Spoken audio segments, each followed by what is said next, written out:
Hello everybody, welcome into the stream. How are you guys doing today? Hope you guys are doing well. Greenleaf, welcome in. Flotsam, good morning. Greenleaf, you have outed yourself as a Canadian, and I'm not gonna say I lost respect, but there is nobody, absolutely nobody in the United States who calls it craft dinner. That's not a thing. There's no such thing as craft dinner. What is it? The movie, The Three. Yeah. Anyway, let's jump in.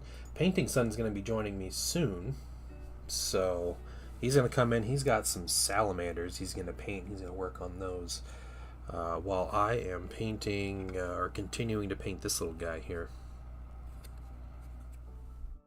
So yeah, I was in the middle of some colors before stream kept cutting out on Sunday, and we just never got back to it. So let's go ahead and get into this and see what we can do.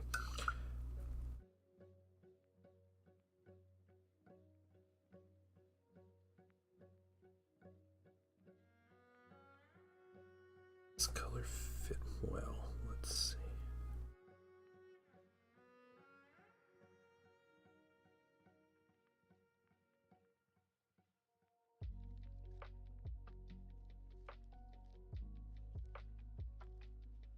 How's everybody? How's your week been?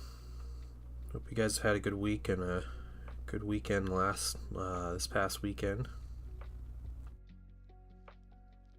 Hope it's all been good.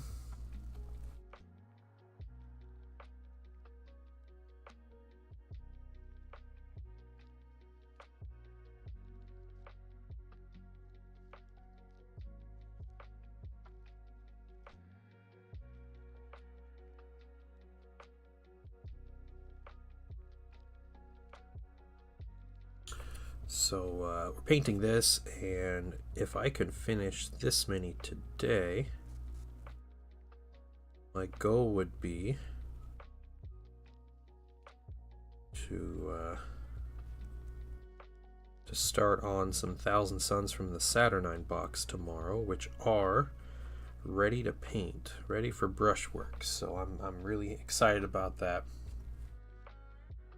Brandon Paints just came to me. Oh, cool. Oh, cool. Bring forth the PaintingSon Sallies. What's up, Doc Rose? Yeah. He'll be down in a minute. He is finishing up a Grand Prix in Mario Kart before he jumps down and joins me.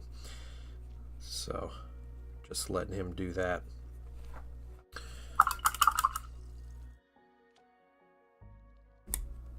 Yeah, a lot to talk about. What do you guys want to talk about?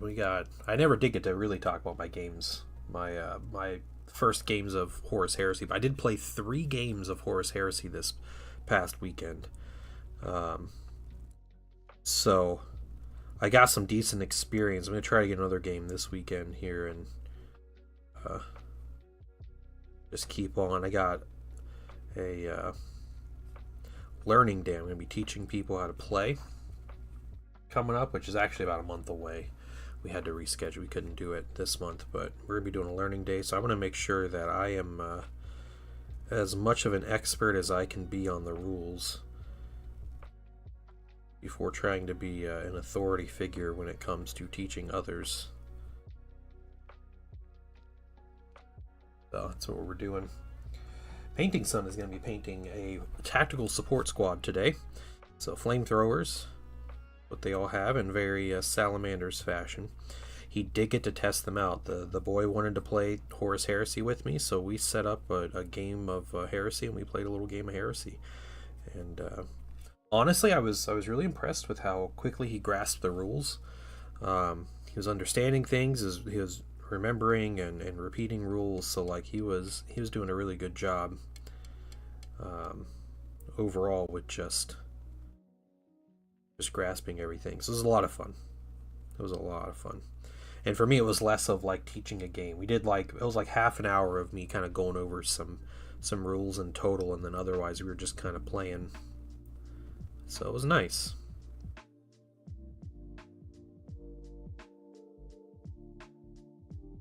aside from the overly wordy rules in Heresy, I don't think the rules are necessarily more complicated than 40k. They're just much more wordy. There's just they're very much like over-explained, but it's weird. My first game I played, we were still picking out like niche situations where we couldn't tell what the writers were trying to say, or like they didn't cover the situation that we were experiencing. So hello everybody. Hey, PaintingSon's here. Hello, PaintingSon. Hey.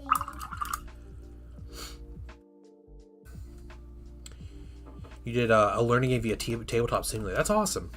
That's really cool. All right, PaintingSon, pull up a chair, dude. Let's you ready to paint? Yep. 10 minis. You ready to batch paint today? Yep. Yeah. All right. Last time I did 10 minis also, so We did like 7 or 8, right? last time I had 13. I had done 3 already. And I painted 2 of them. Oh yeah, you did. Yeah. So Oh, it's barely a step up at this point. Like you know what to expect though. Painting 10 isn't really much different than painting 8. and I'm for my sergeant. I'm gonna do blue and purple, like a periwinkle. Oh, okay. For his head crest. Yeah, periwinkle and a darkish blue. First of all, Okay. let me take just a For moment to the thank you sergeant's for crest. allowing me back into your... Sure. Coax, welcome in. Thank you for the follow. Hey, How are you shoulder doing today? pads. I love the shoulder pads. How are we gonna do this? Like, I had an idea for that, and we'll get there when we get there. Okay, it's not yet, but I'll explain it when we get there. Okay. okay. But you want to make it look kind of like it's burning underneath, right? Like that's the idea, like lava-esque. Yeah. Yeah. We'll get there. Dry brush that red. There'll be some dry brush. How until it comes back on? Okay. Just reconnected. Guys, it's gonna be a problem. If we have this problem today, I'm gonna be really upset. I apologize. It like drops everybody out of stream too. That's really annoying. It kicks everybody out. Yeah, it drops me out of category too. What do you say? It messes with all kinds of things. It's a big problem. Sorry guys, I apologize. I don't know what's... They're back. Okay, sorry. I'll look at chat It's fine. to let you know, okay? Yeah, that's alright. I'll look at chat. Don't Okay. worry. I got you covered. Oh, okay, thanks. Anybody, please, if it gets out and Dad doesn't recognize, please Mention it, we're live. Yes. please comment if it's out, and I will let him know, because hey, His name's Flotsam. oh, I like that one. Flotsam. It's a cool name, yeah. PaintingSon is the MVP. Yeah, he's becoming quite the stream sidekick here. Here, I want to show everybody my minis because all these guys are Okay. beautiful. You want to show him some before you start painting? Yes, because these are so beautiful. So I Every single 3D printed some Mark V minis for him. Now these are, I think they're called Mark V Retro, so they have kind of a different style to them. But we did different shoulders and we did different heads on them. So like the sergeant here, we gave him a Mark VI head. So this is his flamethrower sergeant. The biggest thing, and I think PaintingSon kind of agrees with me on this, the biggest thing I don't like about these, they're kind of like hunched forward a little bit. But I airbrushed these the other day. So they're airbrushed with Goblin Green from Vallejo Game Color over a brown prime. So you can see the brown prime there, did a little bit of a zenithal kind of thing. They're so But we got cool. some different ones, like this guy's wearing some Mark V. But they're just full 3D prints. We got this guy with a Mark IV helmet. Mark And II, some different Mark shoulder II, Mark pads. IV shoulder pads. Oh, they look so cool. Yep. I So love Mark V. just lots of different cool stuff. So he is going to be painting these. What a day. Yes. What's going on, John Lockridge? How you doing? Guys, this is last stream for me of the summer. Tomorrow I go back to school. Goes back to So I might not be streaming a lot with you guys. Only like next time I'll be painting with my dad. Maybe streaming will be, I don't know, 3-4 weeks to my break. Yeah, we'll have to find a time, huh? So we'll plan out a time. This is my last stream for a very long time. Just to let you guys know, I am going back to school. Yay! What grade you start? I'm starting 3rd grade this year. Last year of elementary. So, last year in his elementary school. His school does intermediate school at 4th grade. So 4th, 5th, 6th. Yep. Maybe even 7th. Yep. Pay attention in school. Do good, and chat will convince Painting Dad to get you more minis. Okay. There you go. I'll convince them to get me. I'm gonna plan on doing one more squad of flamethrowers after this. You said after these flamethrowers, you want to paint a character, right? You need like a centurion. A centurion. I need one. Yep. So what we need. You want to get you ready to start painting? Yeah, actually, right. I am going to get ready. My goal is today to get the wash done and the dry brushing. Wash will be first. Get ready for craziness today. Okay, remember, be thorough. Okay, get all the nooks and crannies, because that's the important part with the wash especially. Okay, and don't let it pool too heavy. You don't want big blobs of wash, okay? Okay. Okay. So like everywhere. I can't remember. Should I do in the flamethrowers? Just put on everything. Okay. You could probably avoid the flamethrower if you really want, but I don't want to. That's fine. It's fine if you get it. It's fine if you get it. I can. Because you're going to end up covering that with paint anyway, so that one doesn't really matter if you get it or not. Yes, be sure to enjoy and pay attention in school, okay? Okay. PaintingSon he is a very good student. He likes to talk. But only if I'm not allowed to talk, I won't talk. Or if I, first couple of days of school, I won't talk. Yep. It'll be a little quieter. I don't know. You were talking to your teacher already at orientation, like it was no problem. So he's very polite. It's great.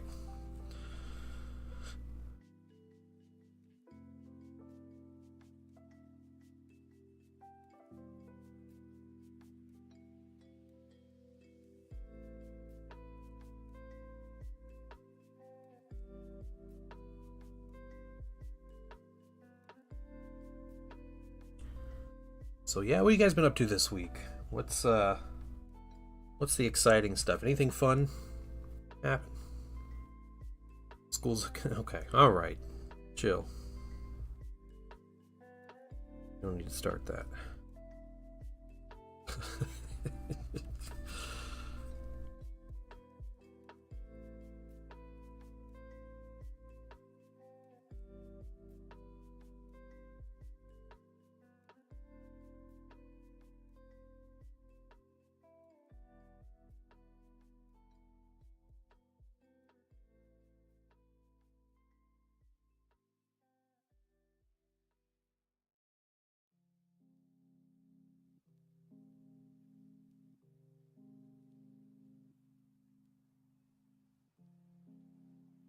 I was going to stream yesterday. It's usually the plan.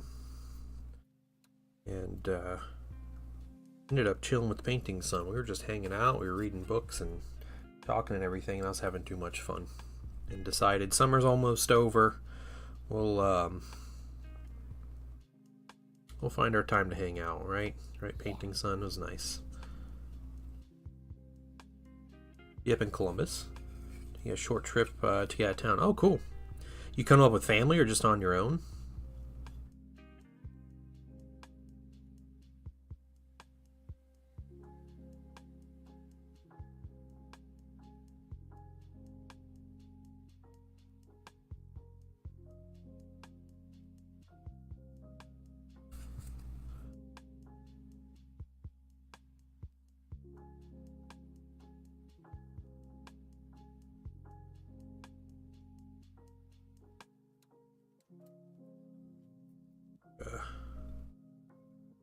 Yeah, just doing all these orange highlights on this mini. Today we're gonna do that. We got like his claws. Those are kind of the big areas. And we'll see if there's more to get. I don't know if there's a whole lot more to get after that.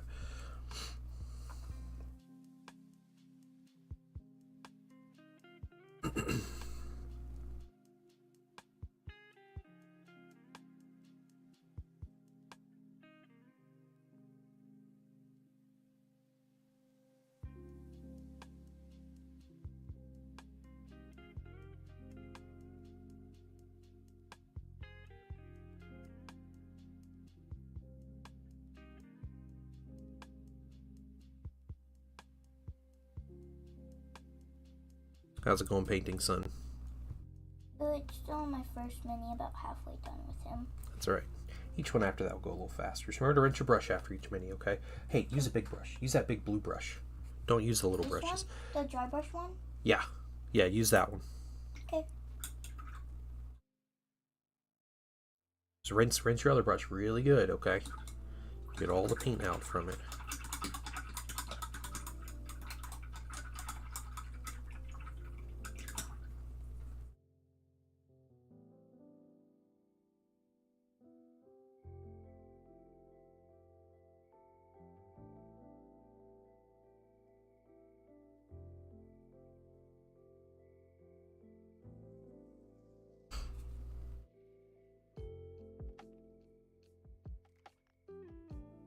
So I was telling Stream about how we played a game the other day. And it was a tie. Game of Heresy. It was not a tie, guys. PaintingSon won. But that's okay. And Yeah. I guess you decided to retreat then.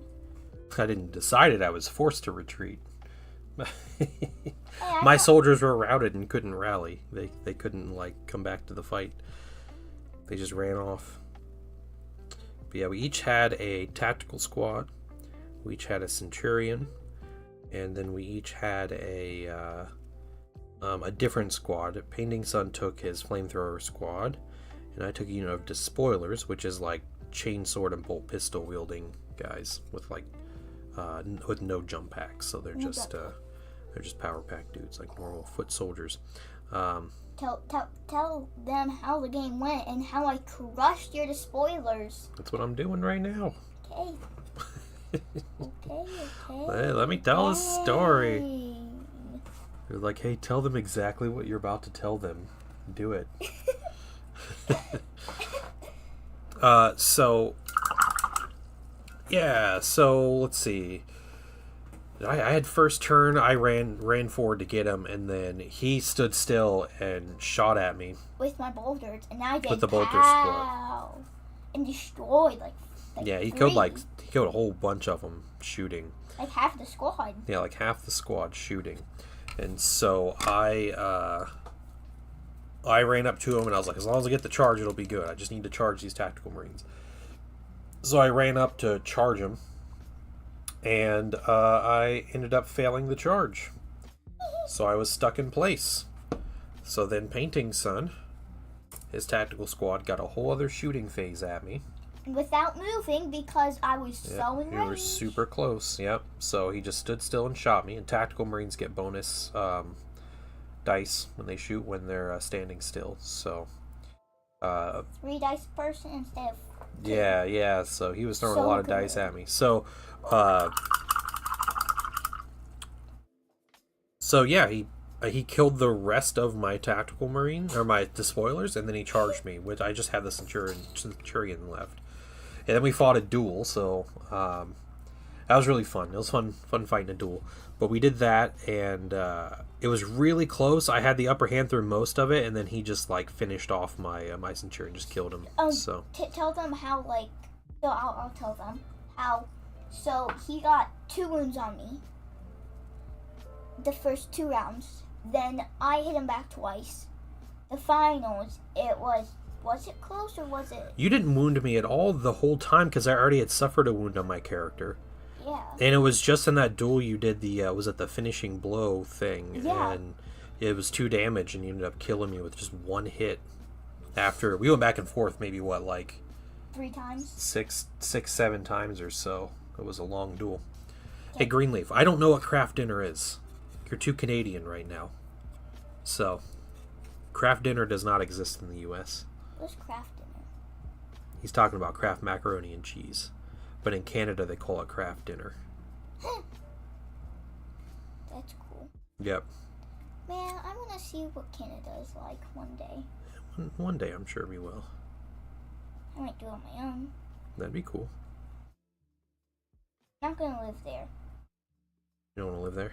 No, it's like a vacation thing. Okay. Oh, came off his base. I'll reglue that. It's fine. That is so It happens. weird. I wasn't even pressing. I was just dabbing. I was just brushing it out on his head and did plop. That's alright. dare you? There was one guy that came off the base when I was airbrushing him. I wonder if it's the same guy or not. Does he have Mark 6 with a... I don't know. I'm going to check his base to see if it was a dude I glued before. Was it? I don't know. Kind of I said I will check it in a minute. Oh, okay. And I will figure it out. Okay. Yeah. I'll set him Either way, not the end of the world. No, definitely not. It's craft dinner. Yeah. Craft diner or craft dinner? I don't know. Small greasy spoon. That's a craft diner. Yeah, look, it serves nothing but mac and cheese. Where's the mini? Mini in the base. He's kind of red. That's okay. We'll back on here. Thanks, Dada. I was like, how dare you do that? Just paint him last here. Give him time to dry, okay? Okay. Okay. Hey, I guess I'll do this first Mark 6 guy. It's like super cool. He basically is Mark 6. Kind of like, yeah. What's going on, Raja? How you doing? yeah. No, I get the joke. What is it? It's great. It's about what craft dinner is and is not. Really? But Raja is not from Canada, so. Where's he from? He's from the U.S. Oh.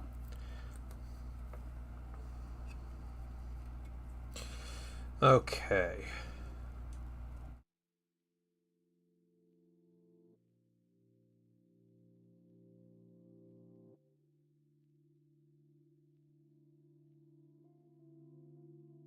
Start getting the small brush. We're just trying to build up these highlights on That looks super cool. underside of the swing. Thanks, man. I appreciate it. Oh, I like that.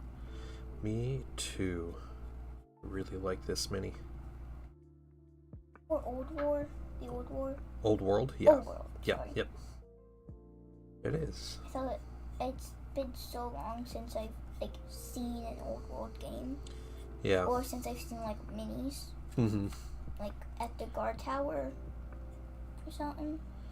Yeah. Wouldn't mind playing a game. Yes, Raja is from Ohio, actually. Oh, that's so. cool. Mm-hmm.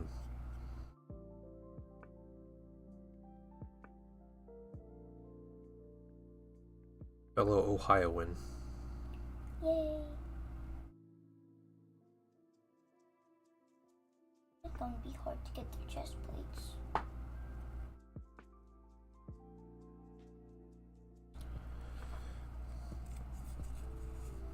It's fine. You got this, Painting Son. You got it. Were you just playing Mario Kart, or were you playing? You're playing Battlefront too, Yeah, weren't I you? played Hunt on Geonosius and normal Geonosius battles because I all of a sudden like Geonosia. Okay, yeah. Geonosis. No, that's a cool planet. Good map. And Nice. then I did some Hunt, which was really fun. But then I did Hoth Hunt, and something really dumb that the game did. One team, we were at 51 kills, and the other team was at 30. Mm-hmm. And you have to get at least 50 kills, or have the most kills by the end of the timer. They had 30 kills, and right as we got 50, we had defeat somehow, and they were at 30, and I was even watching it. Weird. And so I'd seen it like 15 seconds before, and then I was like, uh-oh. Did they take your all your spawn points or something? Maybe? No, you can't take spawns in Hunt. You can't do that in Hunt? No. Okay. You can't do it in XL. You can't do it in Hunt. Oh, okay. Well, I don't know then. That's crazy. But I was like, Oh. And I even got a bunch of kills. I got 15 kills. Yeah. I can't wait to paint this Mark 2 That's guy. too bad. Hey, Sir Straubing Fish. Continuing on with the Rivendell Knights. How are they looking? How you liking them? Ooh. Yeah. Some Lord of the Rings elves. We finished Return of the King this past weekend. The saddest movie of them all? Return of the King? Yeah. Why is it sad? Frodo has to leave without all the hobbits. That's right. Yeah, That's the end super is sad. Frodo get his fingers bit off. All his fingers. Disappointing. Disappointing. I can barely do much at all. Well, he's still writing his book.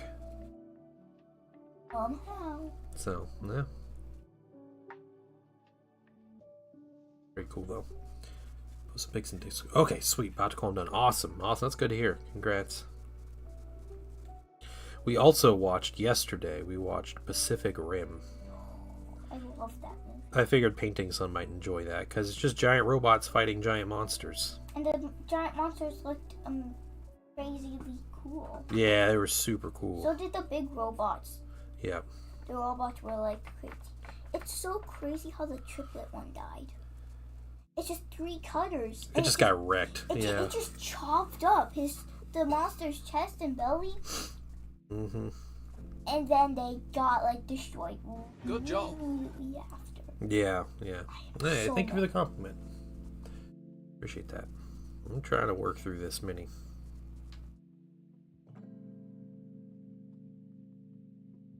Basically what Transformers should have been. Yeah. Yeah. Yeah, it's a shame they never made a sequel. Yeah. Yep. I feel the same. The movie's kind of dumb. Like it's a pretty dumb movie. Things don't make sense in the movie. But that said, for what it is, it's super entertaining to watch. It's really fun.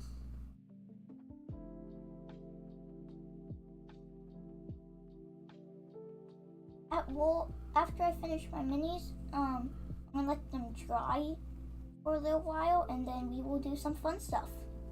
Here in like 5-6 minutes. Be dry brushing. After these are dry.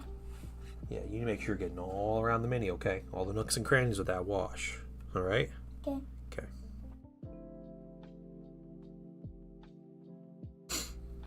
I did not watch the animated show. We saw it on Netflix, yeah. Pacific Rim the Black. The Black or something, yeah. Kind of interesting. I'll keep that in mind. We'll have to try it one day. You think it'd be is it any more inappropriate or adult than the movie? Might be something. Pacific Rim is good dumb, Transformers is bad dumb. Yeah. You're talking about like the Michael Bay Transformers specifically, or are you talking about I never finished, was it Transformers 1? Yes. We finished it. That was like the animated one, or it was like Young Optimus Prime, right? Yeah, Young Optimus. His name was what was it? His name wasn't Optimus Prime. Yeah. Before. His name was Orion, I think. Okay, yeah. Then he became Optimus Prime. I never finished that movie. You guys finished it without me. No. We finished it with you once. No, you did not. I watched the second time. I did not watch the end of the movie. I watched when we had Paramount. Or what was that? Maybe that was on Netflix. Yep. But yeah, Bumblebee was alright. We watched that. Oh yeah, I like that Bumblebee movie. I like those live action Transformers movies. Those were interesting. Yeah, but yeah, the Transformers one. The last thing I saw in that movie was when they went to the surface and they found the one Prime dude was selling stuff or sending stuff to the aliens. Like they see that. Yeah, that was the last thing I saw. It was like the last Prime, I think. Yeah. So watch that one. It was okay. Yeah. It's like an origin story for Transformers. Kind of strange to see.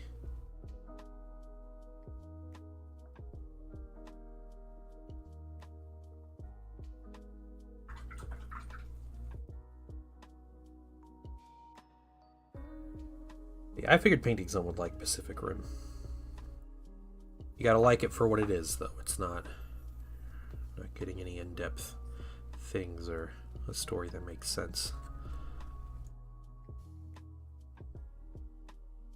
It's like they could make that super cool plasma cannon in the wrists of the Jaeger that just like wrecks those kaiju, right?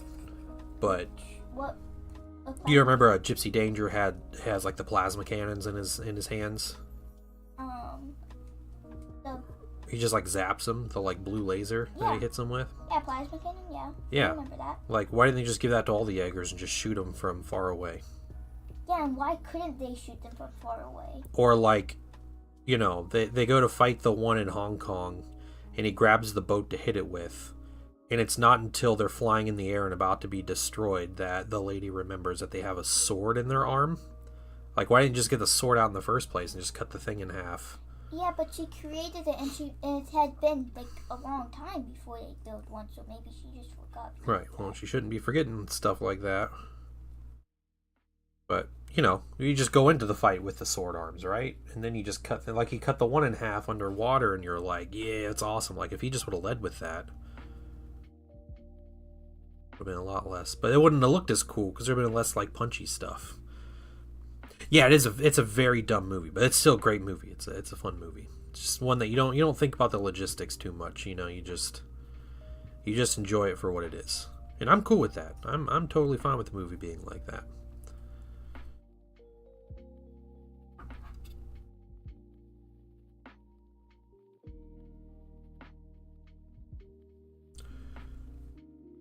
Watch Transformers. Yeah. The like Shia LaBeouf ones. I couldn't handle the one with Mark Wahlberg though. The Transformers movie with him. Which one's that? I couldn't watch that. I think it was one that you haven't seen. It was super bad. It was too bad. Like I couldn't handle it. What was bad about it?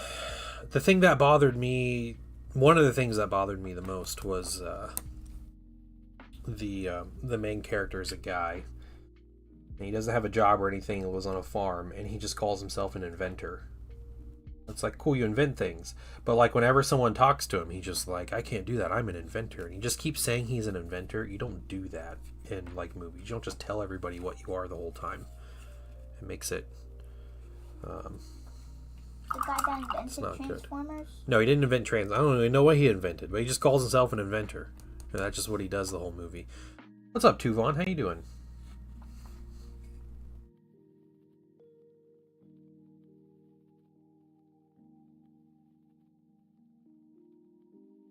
Working on highlights on this Shugengen Lord. I like that. Yeah, it's a crazy name. Very cool mini. I'm trying to do it justice here. And this was our giveaway mini from last month, so just trying to finish it up. We spent 2 days on it. This mini was taking way longer than 2 days, but we got a lot done on it. Just I have a lot more to do. It's Michael Bay movies, so the bar's quite low. That's true. Okay, not too bad. Good. You having a good week so far?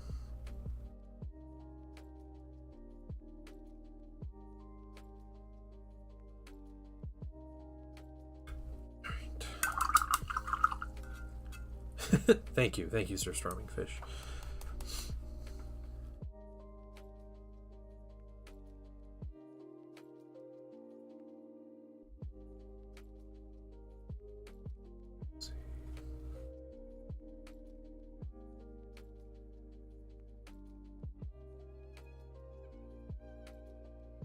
I'm excited. I think I'm going to paint my Saturnine Dreadnought tomorrow. We're going to start on that tomorrow. Should be a good time. It's big. Want to show everybody? Yeah. Today? No, I'll start on it tomorrow. Get it out tomorrow and deal with it then. But it is a very cool mini. So hopefully I'll be able to. I'll put it on the table. I don't particularly care for the Saturnine stuff overall. I like the Dreadnought. I haven't assembled my Terminators yet. I'm waiting to see some things from the next like journal that's coming out. Good game last night against a Dark Angels player. Oh, cool. And you're playing your Death Guard, right, Tuvon? I heard Death Guard are really good right now. Is that true? Are you playing OP stuff?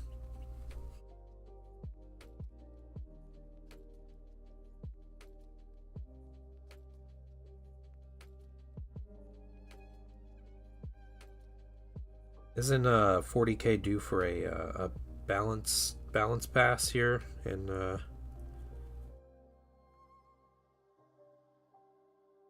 is that this week or next week, or that's sometime soon, right?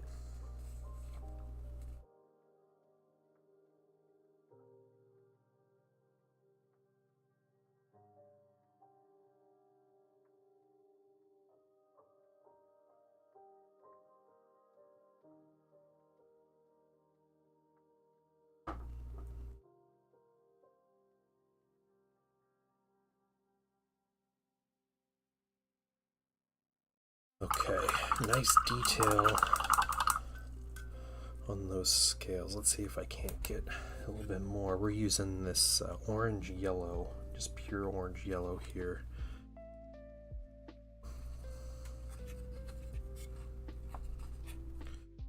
They're good. Not the top meta detachment, versatile, sticky objectives. Okay.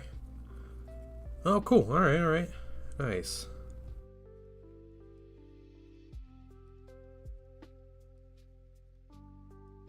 Ooh, I like the wash on his shoulder pad to start. Yeah, it looks good. Oh, we're gonna be changing it completely though. No. Yep. It'll be all right. Don't worry. It's gonna look good.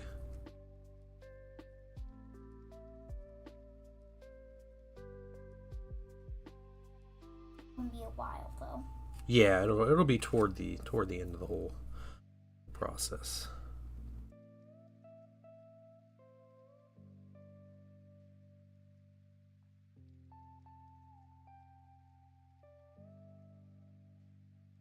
Do I do the glued guy yet? This guy's that's glued. Do I do him yet? Everybody else is done? Yeah. Yeah, just avoid his feet. Okay. Because that glue might still be wet. We don't want super glue on in the brush bristles. It'll glue them all together. And Tuvon, yeah, you hit the nail on the head of like that's what playing these games are about anyway, right? You want both people to have fun.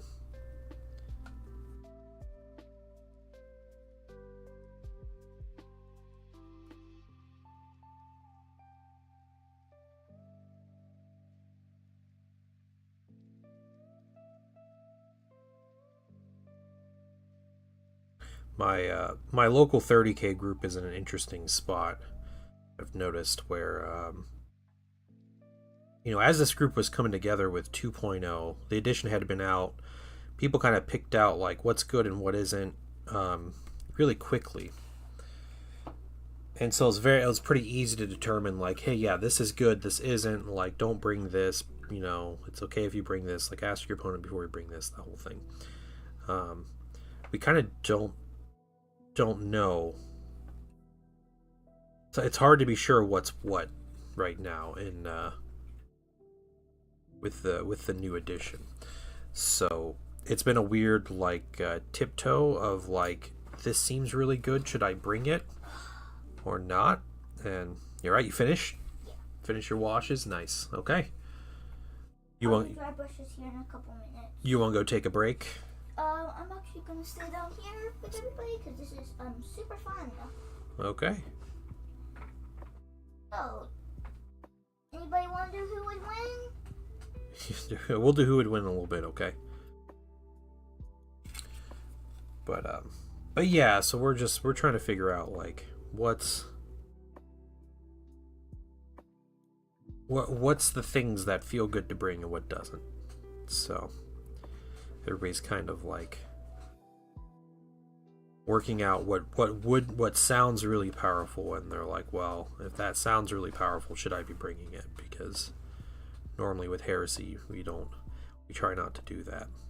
And I wouldn't mind bringing strong lists and trying out like actually what's good and everything against someone. It's just you gotta talk with the person ahead of time. You gotta figure out what they're wanting to do and not wanting to do.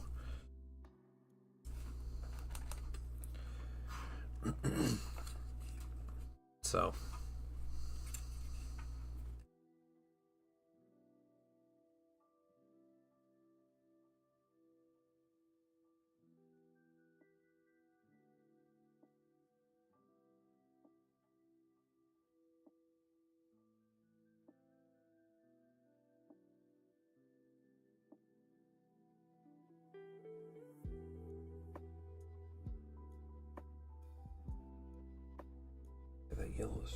Yellow orange is, or orange yellow is really nice.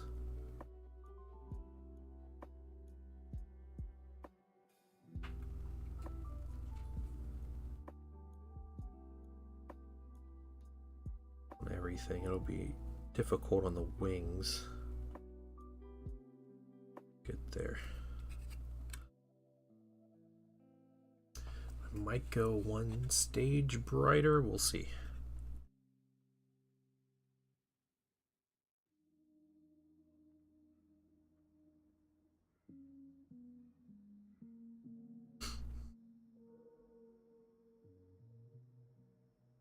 Alright, PaintingSon. We're doing a who would win. So what you're gonna do, you're gonna ask chat who they think would win. And first person to respond, that winner wins, and they go on to the next week or stronger. First person, or should we give it like a couple minutes and decide based on like what people?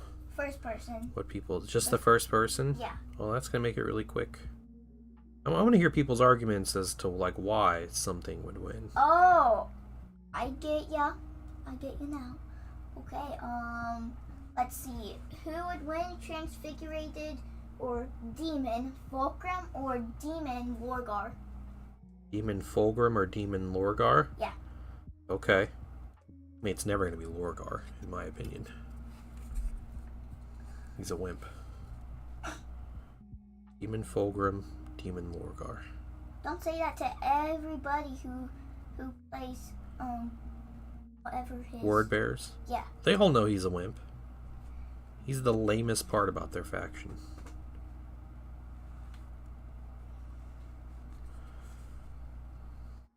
Right? Where are my word bearer fans? You all know.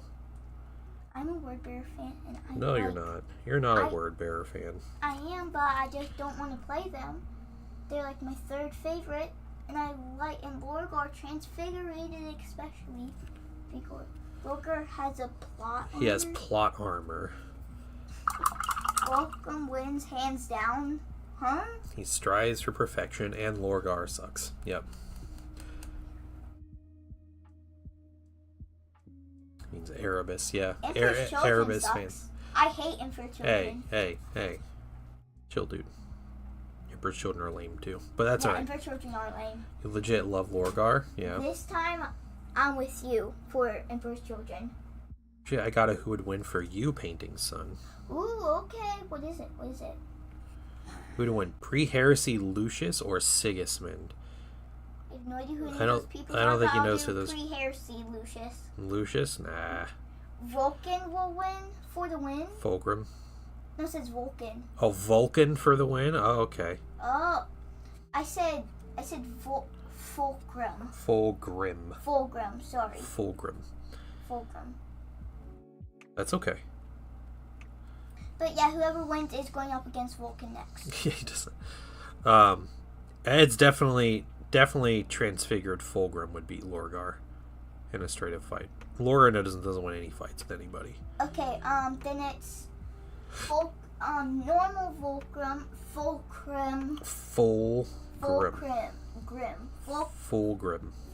Okay, thank you. Sounding weird to me now. Non-transfigurated against Vulcan. Okay, so mortal Fulgrim against Vulcan. Right? That's a good way to word it. Okay. See. Mortal Fulgrim against Vulcan. I think Fulgrim still wins. Fulgrim's like a duelist guy. But the thing is, like, Vulcan loses like all of his duels. But he doesn't permanently die. Well, he does. How dare you? He does. How dare you insult me? I didn't insult you. I'm telling you the truth. No, he at least wins 10 of his battles out of 10,000 years of fighting. Well, he wins battles, but when he duels other Primarchs, the couple times he does, he just loses because in the story he comes back to life, and that makes him an easy target to lose duels because, like, oh no, he died, but then he just like comes back. So Fulgrim would win the duel, but Vulcan would win the war. Yeah. The war? Yeah, because he'd come back to life, right? Yeah. my opinion on Lucius or Sigismund, I think Sigismund would still win, right? Because like Sigismund is the man when it comes to like duelists. Who even are those people? So Sigismund was the first captain of the Imperial Fist Legion. So, and he ends up becoming what's called the Emperor's Champion. He was the first Emperor's Champion. He used the weapon at the end of the heresy called the Black Sword. And he literally goes around Earth while it's under attack by all the traitors, just challenging traitors to duels and just killing them all. Yeah, he's a beast. Lucius is an Emperor's Children captain, who considers himself, or is considered one of the best duelists in the Imperium. And he ends up losing a duel and he goes crazy because of it. But he ends up turning to Chaos, and he's actually a Chaos Space Marine character you can field in Warhammer 40k. Who, when he loses a duel in 40k, the character that kills him gets sucked into his armor and he comes back to life. Yep, there's a whole thing about it. You don't want to lose. You don't want to win. Yeah, it's kind of a thing like if you win and you take any amount of pride in your win, like, yeah, I just killed Lucius. You know, any tiniest amount, then you get sucked into his armor. And then he takes over your body, basically, and becomes Lucius again. So, yeah. Yeah, Lucius is not a very, like, they talk about he's, like, the best duelist ever, but then it just seems like every time he gets into a duel, it's just to show how other characters can beat him, right? Yeah. But no, I think Sigismund would beat. I mean, if Gabriel Loken could beat Lucius, and I don't know, it seems like every other character in the setting could beat Lucius, but okay, next one, Fulcrum wins. Next one, Fulcrum. You said Fulgrim? Fulgrim, thank you. Okay. Versus Magnus. Magnus wins. Yeah. This is a tough one. Whoever wins goes up against Horus. I say Magnus. These are both the mortal versions? Yes. Okay. Magnus has got magic. Let's let the people argue. Okay, let's let the people argue. Go ahead and argue. What's up, Mydro? How you doing? Yeah, Lucius has been killed by random scrubs. Yeah, I don't think he's a super good duelist. He's just full of himself. Magnus or Fulgrim? There's only one correct answer to this. You will be banned from chat if you give the wrong answer. How dare you? Just kidding. I will make you mess up. Don't you dare make me mess up. That's not a nice thing to do. I mess up plenty on my own, thank you. I don't need help. Hey, who is it? Anybody? Yeah, I think so. Magnus lost a duel to Leman Russ, but I think, well, besides the fact that how the story has to work, he has to lose, or the story doesn't work. But I think one of the big reasons that Russ was fine was, first of all, there were Sisters of Silence everywhere. They were like shutting down magic, and then second of all, Russ had a lot of like anti-psyker things in his armor. Yeah, and Magnus was holding back. Magnus didn't want to kill Russ. Who's Russ? Leman Russ. Who's that? Primarch of the Space Wolves. Leman Russ is the tank Leman Russ. The tank Leman Russ, yep. Then they should be in the Space Wolves. Leman Russes. You know, 25 years ago they were. Space Wolves could take Leman Russes as a tank, and it was like a cool thing. But what's the dual question? Magnus versus Fulgrim. This is like mortal versions of both of them. Yeah, mortal.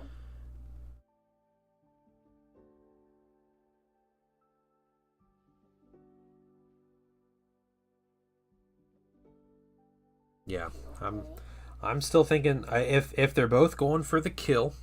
Yes, they are. And it's just the two of them. Yes, just the two of them. Then I think Magnus has it. Okay, Magnus has it. Wait. Hold on, let's. Yeah, he would just do crazy psyker stuff. Yep. Okay, transfigurated Magnus. Transfigured Magnus, okay. Immortal Magnus. So Demon Magnus. Yes. Against Horus. Yeah. Against Horus. Against Horus? Probably Horus. Horus has always been OP, so... Yeah. Oh. Also, guys, watch your language because PaintingSon is reading chat, okay? I'm just gonna ask that, alright? What do you mean by which Horus? Which Horus? Yeah, Luna Wolves, Sons of Horus, or Ascended. Yeah, is this like Demon Horus? Oh, no, not Demon Horus. So, Demon Magnus against non-Demon Horus? Yeah.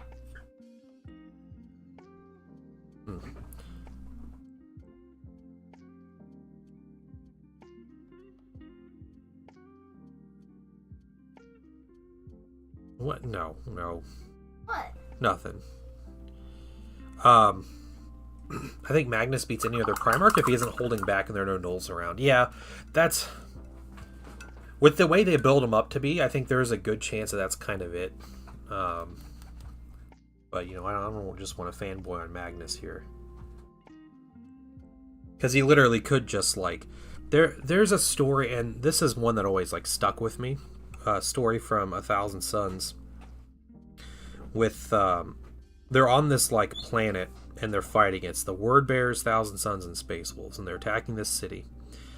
And the 1,000 Suns go for this library, and they want to take all the knowledge, and they want to keep it and preserve it, or whatever. They want to do that. The Space Wolves find out about it, and they get super upset, and they start, like, coming, like, a whole great company, which is what, like 1,000 Marines, start moving their way over to, like, stop them. And they're crossing a bridge. And there's 1,000 Suns character. I don't even think he has a name. Maybe they name him for like this specific part, but he's just some dude.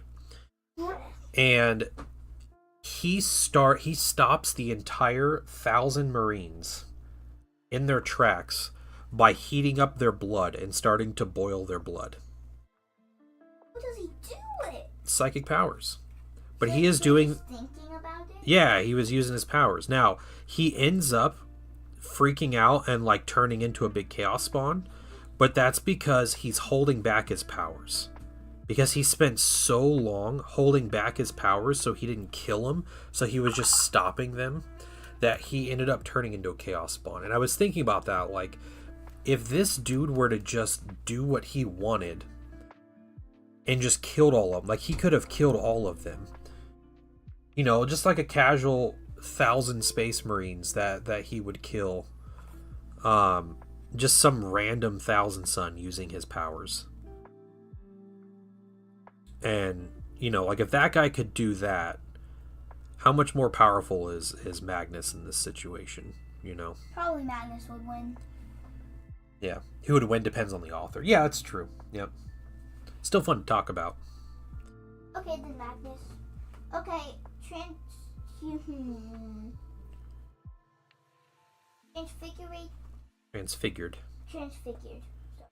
Right. Transfigured Magnus versus Rabute Gilliman. Magnus. Okay, Transfigured Magnus versus Calgar and Gilliman. Magnus. Calgar's not a Primarch. But he's one of the strongest Space Marines, and he's the second strongest Space Marine in all of the Ultramarines. In the Ultramarines, yeah. Okay, then the whole companies versus Transfigured Magnus with 15 Ultramarines. That's 15. Yeah, Wait. 3, but against 3 legions. I mean 3. Do you know what companies. numbers all these things are? Yeah, 1,000 Marines are in a company. In a chapter.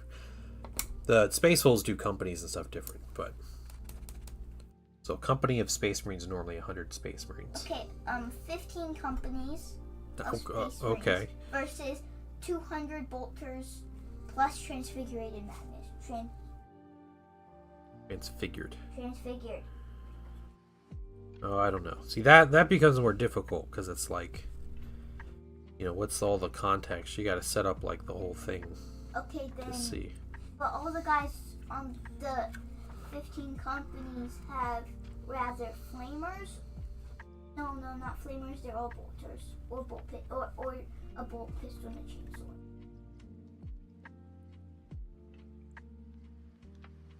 I would say 1,000 suns. All 1,500 of those are just. Yeah. Oh, okay. So some of the kit. There's 5 companies of the spoilers, and the last 10 companies have bolters. Okay. For the enemy side. Everybody on Magnus's side has bolters. The 2. Let's transfigure Magnus. I want Magnus to lose one. You want Magnus to lose? Well, if you have one. Magnus against, it's called Ascended Horus, Magnus would definitely lose that. Ascended? Who's Ascended? It's like kind of like Demon Horus. Ooh, can you look up a picture of him? Because I don't know what he looks like. Okay, sure. Okay, yeah. Let's look up. He's got a miniature too. So Miniature.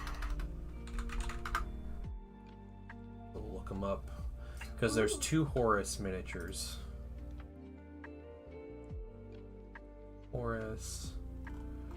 So this is normal, like Horus here. It's him. Here we do the 360. That's Horus. Okay. Just as like Primarch Horus. Okay. Okay. And this is Horus Ascended. That doesn't look like Ascended. Wait. There he is. That looks like a normal guy. Yeah, he doesn't like change into like a big demon. No. Oh, he doesn't. Because he's not actually a demon. He doesn't become a demon, but he gets like the powers of all the chaos gods and stuff. So. Oh. With giant, bigger claws and a big mace. Gets bigger stuff. Needs all the cords plugged into his head. And ew. everything. That's gross. Yep. I don't like Space Marines having things plugged into. Well, the thing about being a Space Marine is you have all kinds of things plugged into your body all the time. Really? Like what? Like things that connect your power armor to your body. What? Wait, power armor connects to your body? Uh-huh. Yep. They have all these like plugs all over their body, like in their arms and back and chest and everything. Plugs them into their power.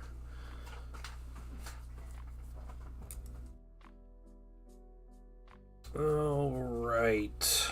I mixed a little bit of yellow in with this bright orange. And let's see if we just want to do Ascended Horse against 100 legions of 1,000 suns. With no magic. Oh my goodness.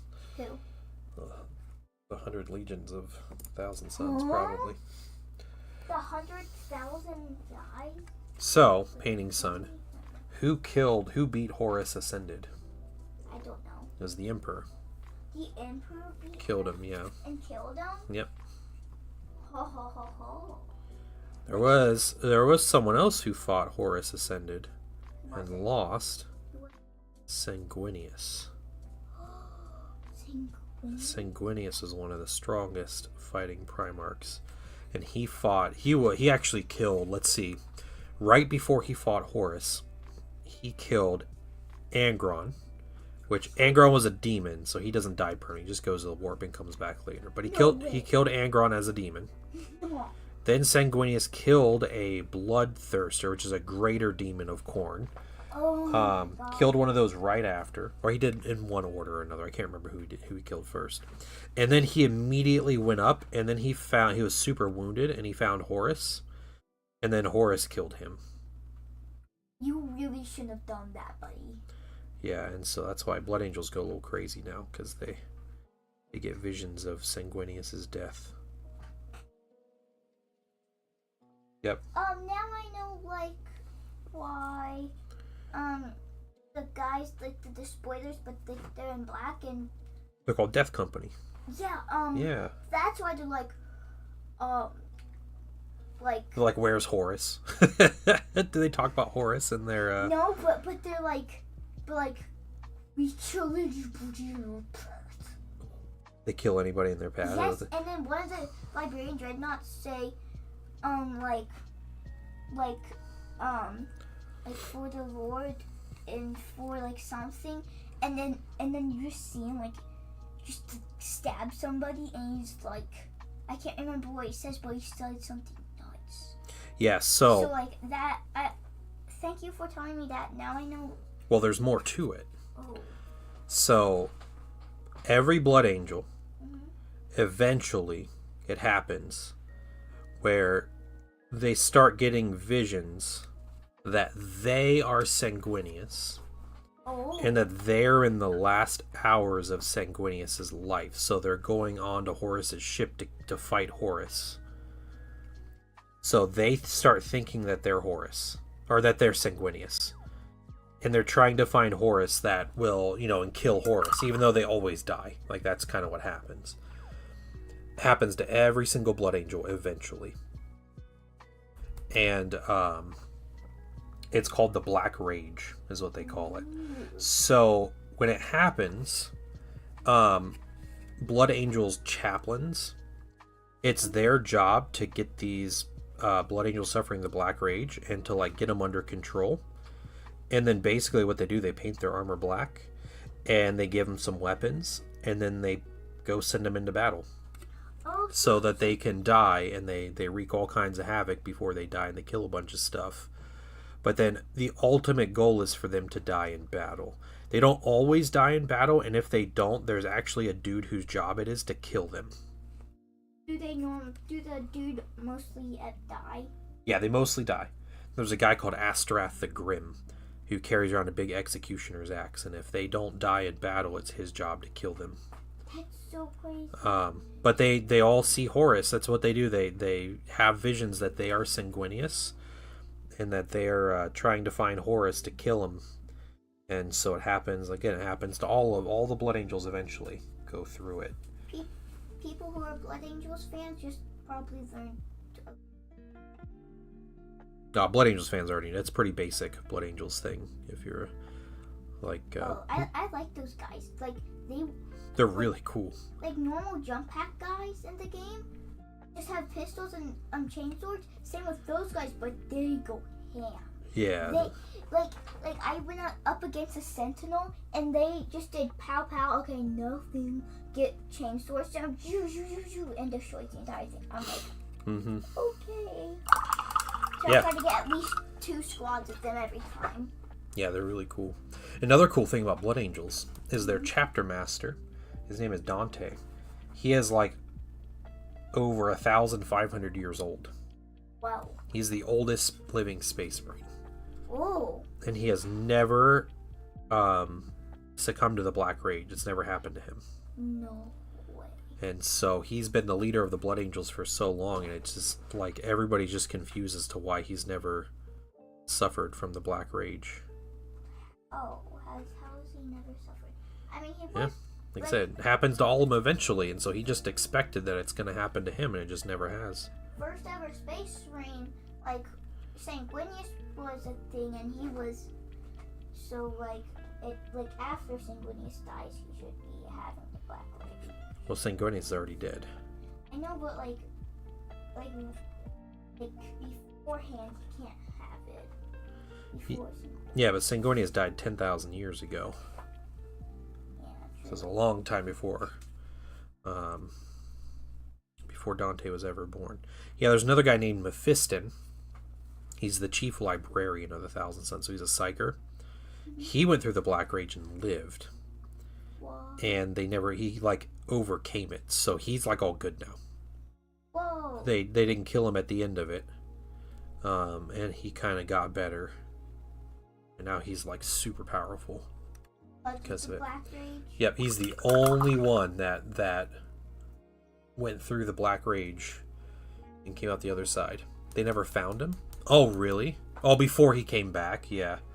Wait, so they walk in? Do they do they get petrified when they go into the Black Rage? No. No, they just go crazy and want to kill everything.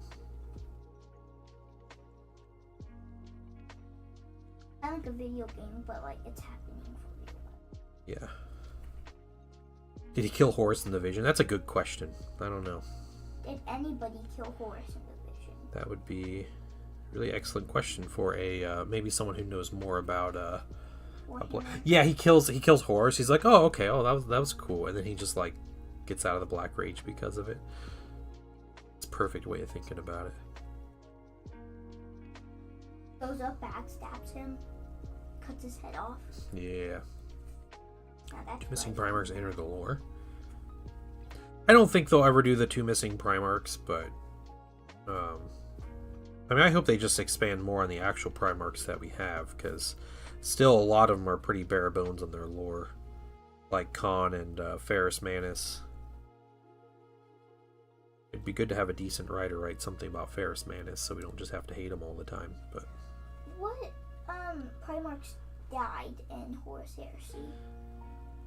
Ferrus Manus and Sanguinius and Horus. Okay, and I think that was Ferrus Manus. Yeah. He's the Primarch of the Iron Hands. He was a loyalist. He was actually the first one to die. Oh. Fulgrim killed him. Everybody's surprised that he died? Oh, yeah. All the loyalists? Yep. Yeah, Fulgrim killed him in a duel. Cut his head off.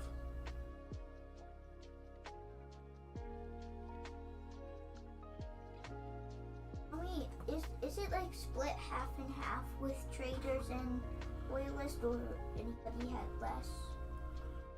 Less living like, Primarchs? Yeah. The loyalists, I think, have a little less. Do they lose? Well, no, hold on. I think they might be equal, because... Well, let's see. The ones we know that are dead, there's Ferrus Manus and Sanguinius, who are both loyalists. And then Horus and Conrad Kurz are both dead, that we know are dead. There are some others, a lot of the loyalists are ones like people think are dead, but they never like confirmed it, so we don't know if they're actually dead. So like Rogel Dorn is the Primarch of the Imperial Fist, and they think he's dead, but it's also kind of up in the air, so he's probably not actually dead. A lot of the traitor Primarchs are demons, so they're actually immortal, so they can't die. Oh, like all of them are? Or... Most of them, yeah. Or I think the rest of all of them that are still around are demons, so...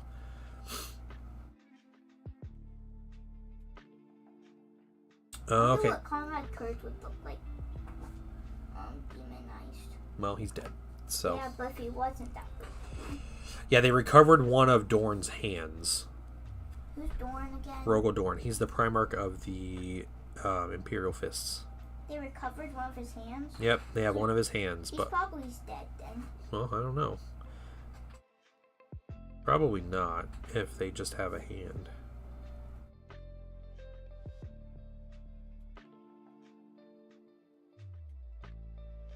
Yeah, so Leman Russ, Corvus Corax, Vulcan, Rogel Dorn, and Jagadite Khan are all somewhere in the warp or the webway or something. They're all kind of lost. Vulcan? Yep. Remember, Vulcan is... He said he's going to come back when they find all those pieces of stuff. All his cool gear that he left around. Isn't Vulcan supposed to find them? Yep. That's his job. He's the current one that's supposed to be finding things. Like, Hey, Gingy Mane, welcome. Just want to make custom figure... Okay, yeah, if you want to send me a message on Discord, if you, yeah, Genji, join the Discord and then send me a DM and we could talk about if you want, like, a painting of a mini or what. Because I don't design miniatures, but I'll paint miniatures. And I'd be happy to paint a miniature for you if that's something you want. We can talk about it over direct messages. That's crazy. Chat GPT told you to check out my stream. That's wild. Whoever's manipulating that, thank you. Thank you. Wasn't here say that Horus' soul wasn't completely decimated the Emperor and hopes his son can still change?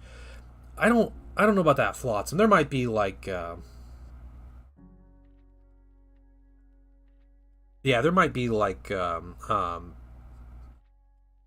some lore out there that says stuff like that, but I don't know. That's kind of I think they do it with everybody. Like, you're going to see stuff that's like, oh, Ferrus Manus might still be alive, but like the dude literally got his head cut off, so... Yeah, okay, Genji. Yeah, my Fiverr account, I don't do Fiverr anymore, so I don't have any like listings posted on there. So if you did message me on there, I haven't responded. I'm sorry, but yeah, Chat GPT sending stuff my way. Yeah, just let me know. I'd be happy to chat with you about what you want. That's crazy. Did I like do enough on Fiverr for Chat GPT to be like, yeah, this is the guy. I'm okay with those wings. ThePaintingSon, how are your minis drying? They look good. I'm gonna wait a couple more minutes just in case. Nice. Hey, your t-shirt's almost there, Trev. Nice. I think you'll like it. So, here's what I'm going to tell you guys about Fourth Wall. So, I have a new merch store. It's new-ish, but I added a bunch of stuff last week or so. And it's Fourth Wall. So, if you exclamation point merch, it'll bring up my Fourth Wall store. I put up some aprons on there last week. And Zendra ordered an apron. He was talking about it on Discord, and he didn't actually, like, people were asking weird questions about it. But he apparently, what he had told me was he's very impressed with the quality. And he's normally honest with me about this stuff because it wasn't like an advertise. He was just like actually telling me his thoughts when he got his apron. Yeah, he had, I think, nothing but good things to say, aside from, he said it looks a little rough when you first open the package, but once you, like, look at it and get it out, he's like, it's high-quality material. He said the embroidery looks really good because it's my logo embroidered on the apron. Yeah, he said it's good fit and everything, so, yeah, I haven't got an apron myself from there yet, but I think I might. Might have to end up getting a Painting Dad apron. I do have a T-shirt from them as the thing I've ordered so far, and I love my little Thousand Suns T-shirt, my Many Suns T-shirt that I have. Zendra also got a mug, and the cool thing about their mugs, which Streamlabs and Stream Elements shops don't do, the mugs from Fourth Wall, they put the logo on, like your screen print logo, is on before they glaze and bake the mug. So they're dishwasher safe. It won't rub the logo off. So yeah, it's pretty wild that that they went through like the extra effort. And I think that I have a mug for sale. It's $9 for a mug. So I'm not sure what the shipping, shipping varies and stuff, but $9 for a mug is pretty solid. Like that's a really good price for a mug. Well, ones there are $9. For like custom mugs, for my logo mugs, like $15 was a pretty normal price for a mug. So these ones being a lot cheaper is really cool. So do I get every place with a dry brush? Yeah, dry brush over the whole mini. Okay. Dry brushing is super hard. I don't. You'll be fine. Hey, this is practice. That's what this is. Right? Yeah, but you'll do just fine. All right. Okay, I feel like I did that a little too light, maybe, but I tried to do it a tiny bit light. It's okay. So it'll be fine. It'll be fine. Okay, and remember, this is also a learning experience for you. So yes, it is very learning. Every time you paint, you'll get a little better. All right. Yeah. You ready for some dry brush then? No, but I guess I have to be. You have to be. This is it. This is it, ThePaintingSon. Here, get your Goblin Green back out, right? It's the color we're using. This is ThePaintingSon Salamander's base color here. I would like the Goblin Green to be a little bit darker. Then I would love this. I think that color scheme is so good. It's very quick. Painting bases. He is not painting bases. He is painting his salamanders here. There you go. He's got Mark 5, and I have the wash on him with the Mark 6 Sergeant, Mark 6 helmet Sergeant, which looks super cool. Show them my Sergeant, like his really cool shoulder pad. He's got like the crest. He's got a cool like scale shoulder pad and everything. Classic for the salamanders. Yep.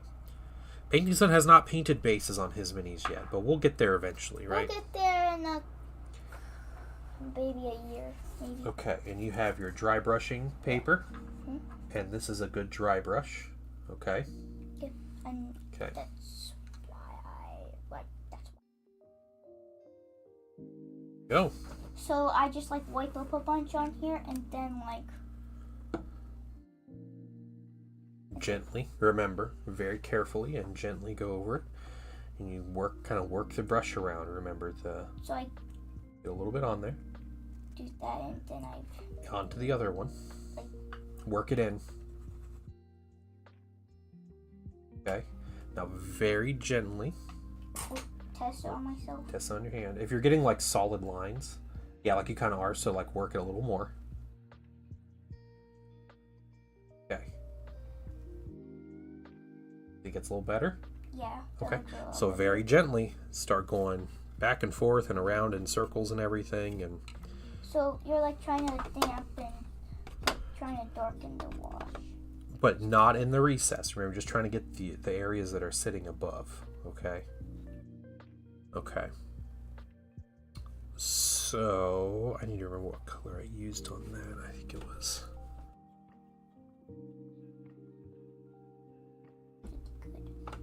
It was the dark green browns. Goblin green bases are enough for me. Yeah, there you go. Yeah. Yeah, no, he's not gonna. We're gonna eventually get to the bases, but we're just not there yet. Okay. So do I get the gun? You don't have to get the gun. No, because we're gonna paint the gun other colors. Let's just get everything else in the mini, okay? Even the shoulder pads, you can avoid the shoulder pads if you want to. Oh, I think it looks better on the shoulder pads. Well, we're going to paint the shoulder pads black, remember? Yeah, but they look cool for now, so I'm going to enjoy it while I can. Okay, that works. Painting question. Base color first, then a wash, right? Practicing for later. Brass base, somehow a wash, no oil, then a gold layer. Yeah, that's fine. I really like a brown wash over bronze. If you're doing that, I'm a big fan of that. But it's worth experimenting. But yeah, typically, if you're going like kind of a classic method of painting, you're looking at base colors, then your washes, then your highlights. Sepia wash is good for gold. Yeah, yep. Sepia wash, you get really nice like yellow gold if you're basing with a gold and then doing a sepia wash. Yeah, for bronzes, man, I do love a brown wash over a bronze. It complements it really well.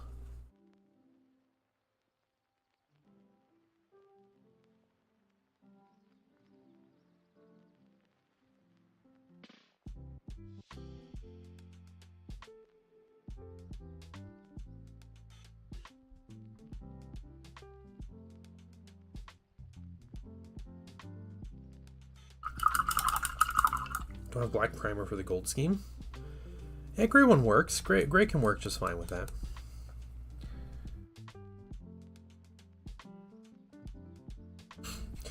So an important thing to keep in mind with your primer isn't necessarily your base color. Okay, primer serves a technical function, and it doesn't need to be a base color for you. Okay, you can use it to kind of set the tone of where you want the miniature colors to go, but I think relying on a primer to be your base color can be a mistake, and it can just make things more difficult because that's not what primer is. Primer is to help other paint stick to the miniature. That's the whole function of primer. I just learned something. Yeah. The chemical reaction. The primer will chemically bond to the miniature, then make a surface that's conducive for paint to stick. That's really cool and there you go. Yeah. Yeah, so don't worry about your primer being, like the difference between a white and a black primer can be, pretty significant for setting specific tones for your miniatures, but you have gray primer is perfect.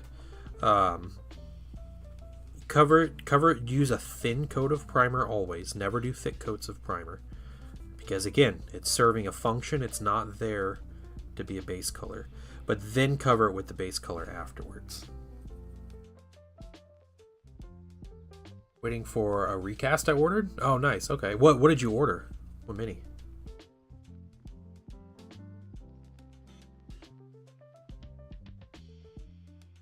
With black, red, gray, and white. Yeah, I do. I I have a couple different colors I prime with, and I prime with an airbrush, so I don't have to worry about like spray priming or like hand priming usually. But my go-to primers, I have a black, I have a dark neutral gray, I have a black brown, and then I have some lighter grays. I have like a really light gray that's almost like a close to a white, just a very bright gray. I don't really use pure white as a primer often, but again, as airbrush primers come in a lot of different colors. In a pinch, I can use any of those primers for anything, and it's not a problem. Hey, how am I looking with this third guy? With the dry brush here. Yeah, I feel like I'm doing really well. Yeah, you're doing good. Yeah. I feel like I am lightening the parts for the from the wash. Mm-hmm. So that's what my goal is, to like lighten it a little if it's too dark. Yeah, and work on getting like up here, okay, around his upper leg and everything. Okay, I just forgot about that. No, that's okay. That is okay. You're doing great. Custodian Shield Captain. I can test it on purchase, a legit one. Oh, nice. Okay, very cool. What's up, Zen? How you doing? Hey, Zendro. Painting Son's painting with me today. I'm painting Skydomators. He's painting his flamers, his flamethrower squad. The classic for salad.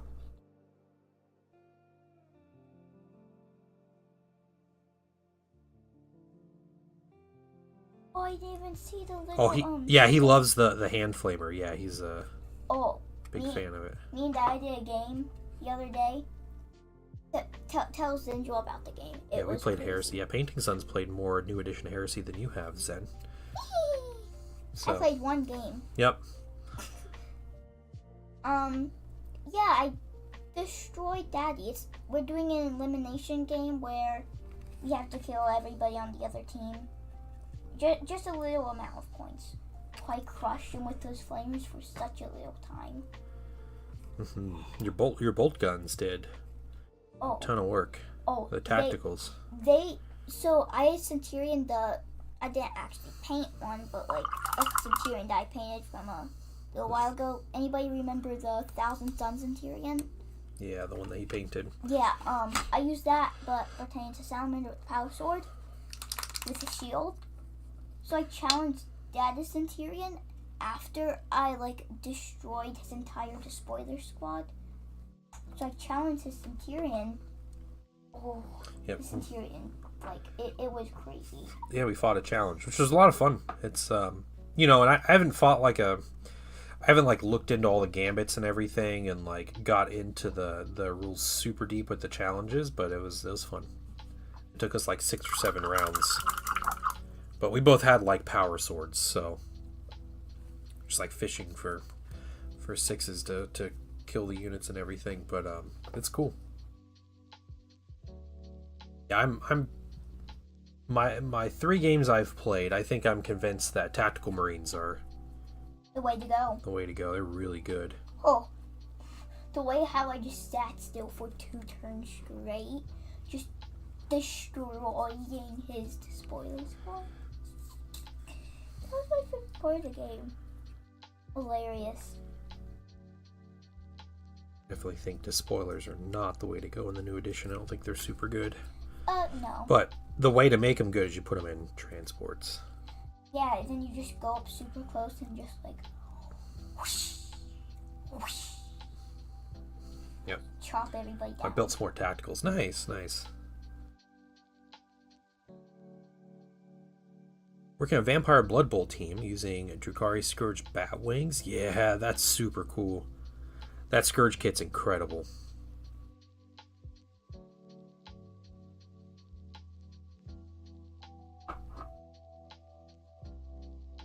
Yeah, I found the Mark II tacticals.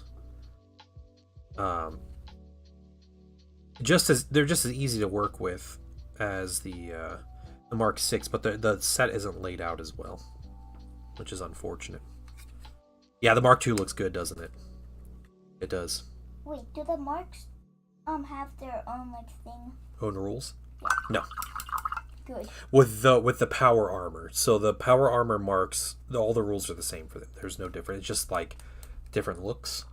The for Terminator, there's different types of Terminator armor, and they all have different rules. Like Cataphractii and Tartarus Terminator armor are both different, or like Saturnine Terminator armor. Mm-hmm. Yeah, the Mark IIs look great. I'm really happy I have just a boatload of those Mark IIs.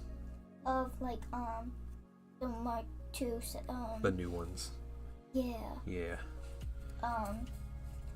You went to like absolutely loving Mark VI. Now you're loving Mark II. Yeah.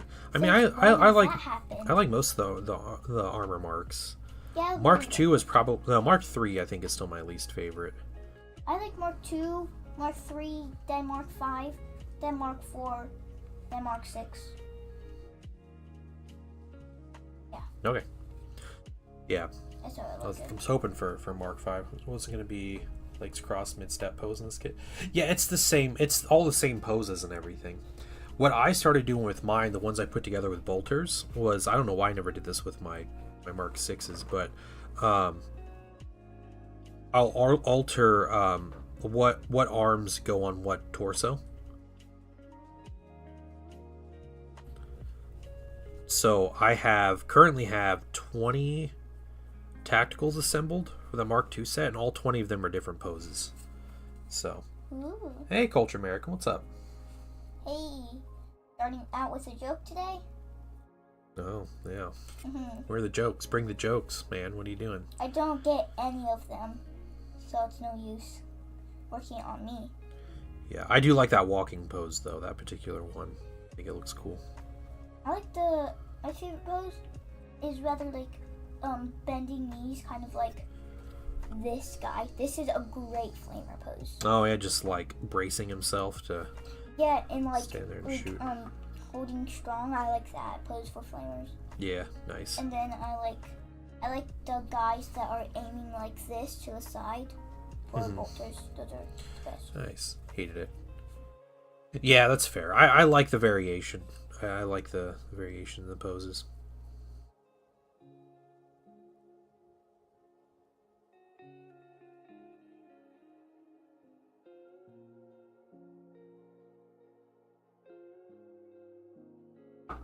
Four more guys to go. All right. Oh, I feel like I'm doing so good right now. You are moving quick. You almost completed your goal. Are you going to keep painting after this, or? Oh yes, I are? am. How long have I been painting? How long I don't know. have I been down here? You've been here the whole time. We've been streaming for about an hour and a half. So. Only an hour and a half. I've been down here. Yeah, that's it. Huh? Whoa, that seems crazy. Okay, yeah, I'm definitely gonna do another. Sweet. All right. Color. At the least another color. Curious how terror squads perform? Like beefed up tactical squad? Yeah. So the terror squads are like a weird they're like a weird cross between a tactical support squad, so with all the special weapons, and like a despoiler squad, because they each have 2 attacks. So oh my gosh, cultured. Okay. What? He said, my wife gave birth to our son in our car on the way to the hospital. We named him Carson. Get it? Yeah. Get it? I like that. Do you actually get it? Yeah, I actually do. Okay. There's a boy in your class named Carson. Yeah, he was on my soccer team. What if he was born in a car? That would be crazy. That's a really good joke. There you go. Okay. Congrats, Cultured. You got the really good joke today. Only the second one I've ever gotten from him. I've actually. Yeah. Oh, you're starting to get the jokes. Nice. But yeah, Zen, I think rhinos. Rhinos are going to be your friend in New Edition. If you want to be like with those squads in particular. Rhinos are expensive, but yeah, it's a really big deal to be able to be mobile, because you can move the rhino, you disembark, and you move after that, and then you get to shoot and charge and everything. So like you kind of get to have everything, and I can see why rhinos are like 60 points base now. because there's a lot of utility you get from those. And with an expensive squad like the terror squad, like you're gonna want the mobility and everything with them.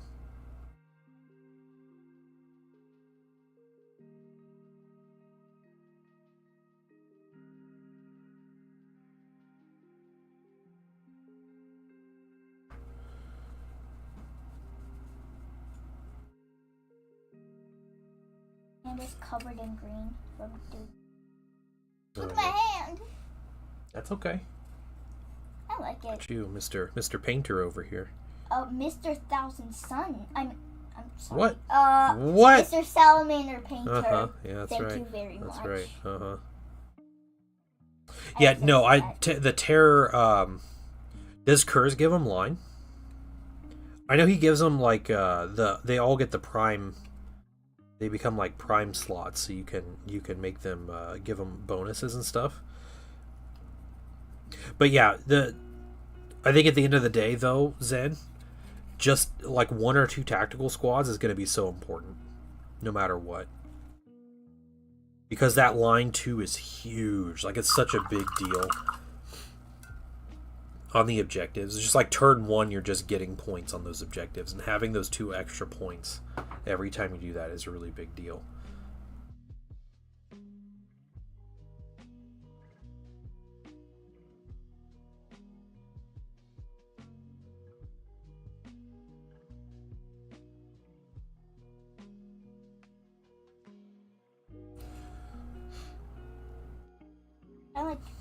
This guy I accidentally gave him almost entirely black head, so I technically shaved his black head into a green head, like all the other. Oh yeah, with the dry brush, right? Yeah. Yeah. I just shaved it. Nice. I went. That's cool. I think Mommy might be home.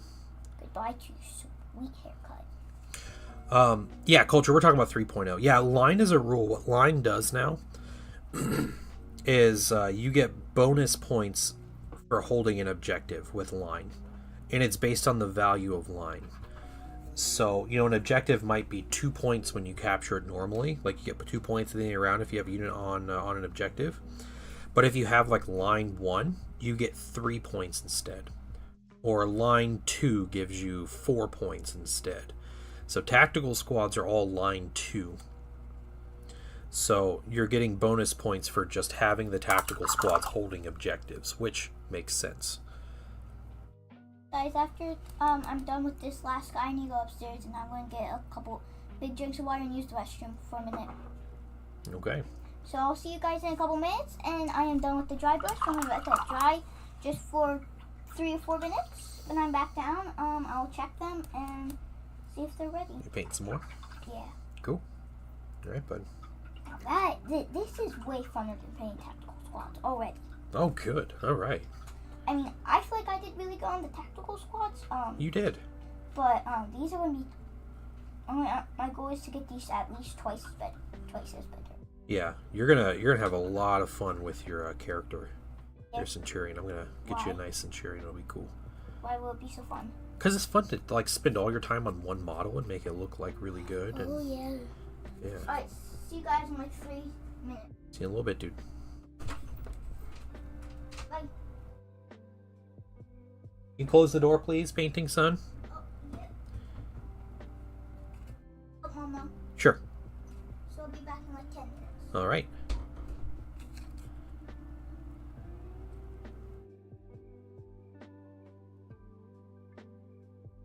Now, Zen, do the terror squads come with like Vanguard or anything?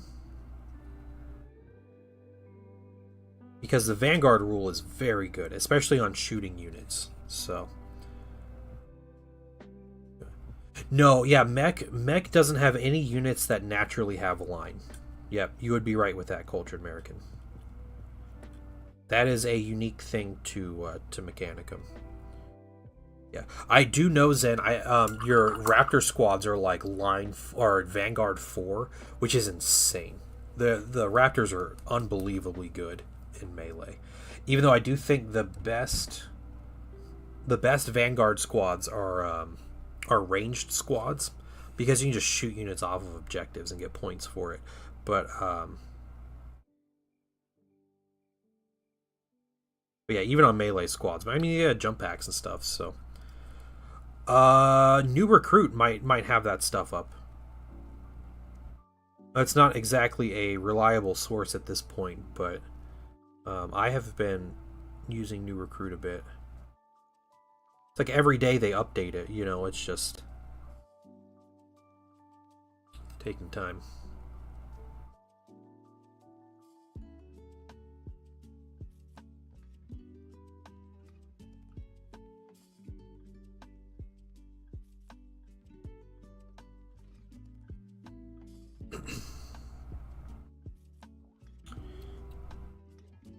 Yeah, you have cultured. There is a unit rule. It's actually called Comptroller, which is funny.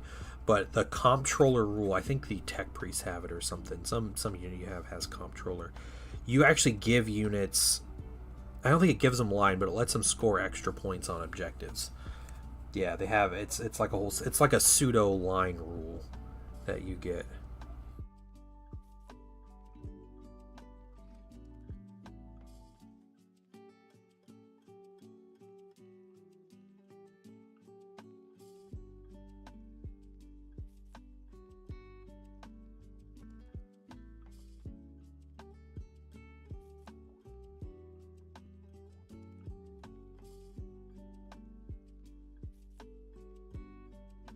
Tech Priest. Yep. Doesn't say anything about line. No, okay, it's the one just gives you like bonus points, right? There's like an item. Maybe it's not that item, but there's like an item that's like you pick a unit and they score an extra point on objectives or whatever. Every day I find something. Yeah, that's just how it is. Yeah. The Mechanicum rules are bewildering to me, so I'm not necessarily the best source.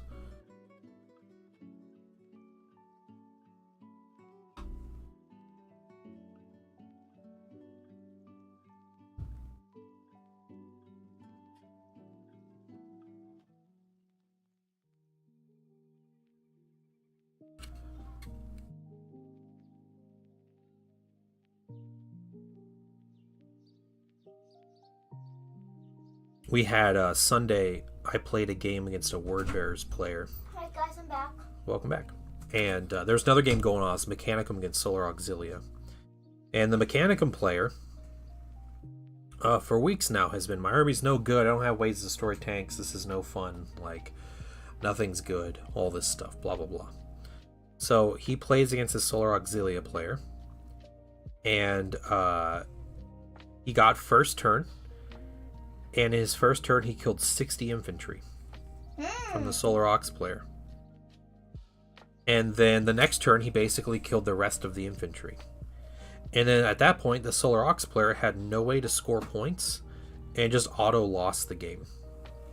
And that's pretty much it. And he was like, "Oh, okay." He's like, "I guess my army might be pretty good." Yeah. He did take some. He took a lot of like big blast template stuff and everything. So it was a little more skewed into killing infantry, but yeah. You know, the rules building for Mechanicum is really wonky and like needs a lot more further explanation, but the army list building is really fun to me. Once I like actually tried it once, I had a lot of fun with it. And it makes me want to build armies and like make a story around the army that comes together, you know, like the 5th company of the 7th fellowship, you know, is attacking this planet, and like, you know, in this sector this is what dropped, and like here's the 4 tactical squads, and then, you know, here's the supporting elements, and it's a detachment, an armored detachment with, you know, 2 predators and a Scorpius, and, you know, like doing that kind of stuff, like it's so much easier to make up that kind of like story in my head. That's really cool. And the prime advantages are really fun too. I really enjoy that aspect as well, because it lets me kind of like tell more of a story for a particular squad, than I would usually. You know, like, yeah, this is my favorite tactical squad. You know, and before it was just like, okay, like maybe they're painted different or something, but now it's like they have rules that that reflect it. They have Vanguard 3. Oh my god. What have Vanguard 3? Yeah, those are really good. Yeah, the terror squads are really good. What are Vanguard 3? Vanguard means you score points, like victory points, when you kill stuff that's sitting on objectives. Do you need victory points? Yeah, it's how you win. Oh, so they give you 3 of those? Yeah, Every time you kill a unit? Yeah, so normally you score victory points by having units sitting on the objective, like standing near it. Mm-hmm. But there's a rule called Vanguard where you score victory points for killing units that are already on the objectives. Shoot, did I just...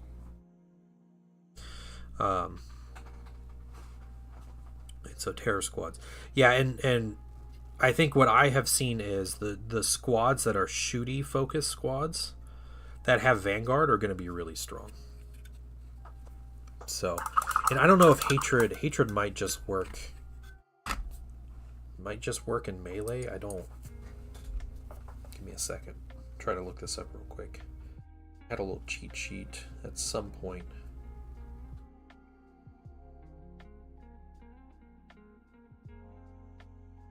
There's the cheat sheet. Where is hatred?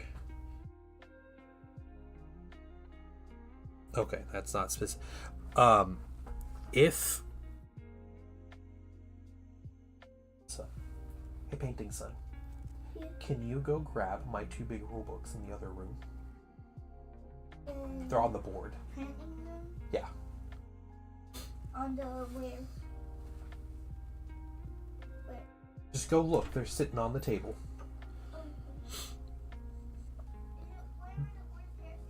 Yeah, the 2 big ones. Yeah, bring them in here.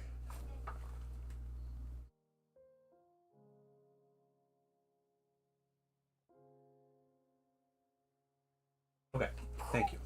Let me look at these rules real quick. I want to see if hatred is melee. Melee or if it's ranged. Or both. Okay, so it says when locked in combat or engaged in a challenge with an enemy model has the type or trait of the value of X, all models of this variant gain +1 to wound. It's in that combat. So it's just melee. But that's still really good. Having Vanguard 3 on the squad that shoots stuff is really good. And giving them weapons that can actually kill things like even like Volkite. Volkite seemed really good too, especially since there's no like rerolls in the game. Volkite ends up like throwing a lot of dice at your opponent seems to work really well, which is something I haven't seen in Warhammer in quite some time. But yeah, rotor cannons are going to be one that's not quite as killy. So yeah, what are? Let me see. Let's look at the weapons they can get. Where are you, Night Lords? There they are. Open it right up. Terror Squad. Alright, bolters and get Volkite chargers, rotor cannons, flamers, chain axe, and chain glaives. Okay. And the chain glaives are the...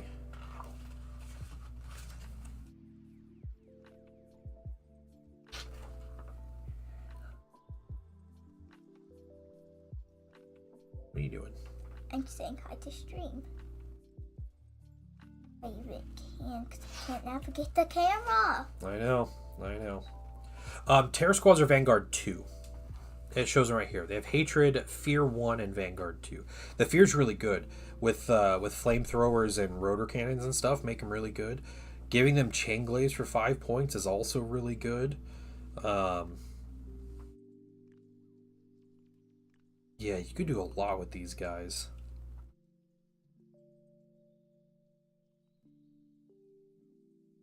Yeah, you can do so many things with these guys. Yeah, rotor cannons have suppressive. Yep. But suppressing a squad won't give you Vanguard points. That's, it's really good, especially with Fear, but Fear you have to be within 12 inches, right? And actually, you know what, let me look this up again, because I wonder if you can give them... Ooh, that's a rule book that I really like. Love looking at that one. So let me see. Terror Squad. They,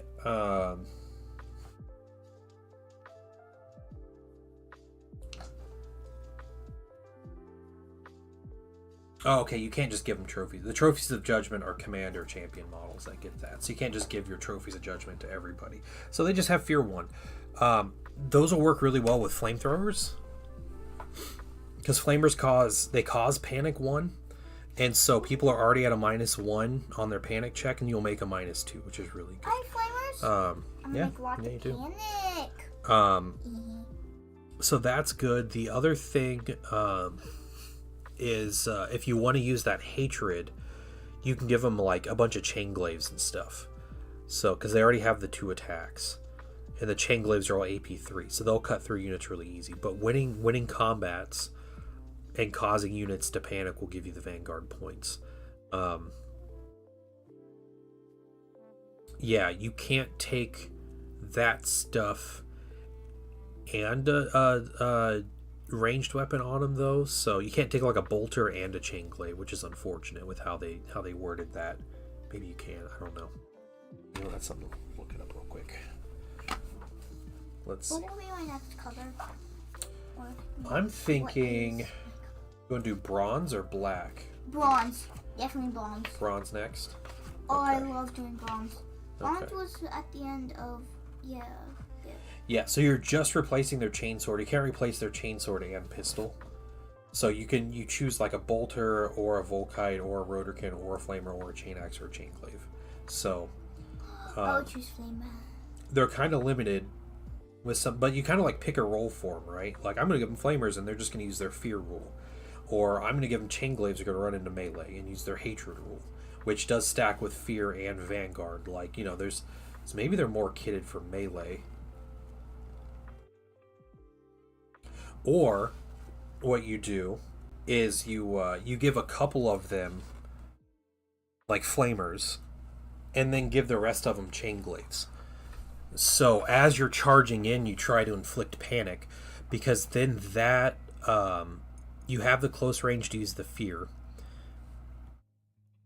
and if they have a status on them, then that synergizes with your Rite of War, which gives you the bonuses to wound, I think, or bonuses to hit.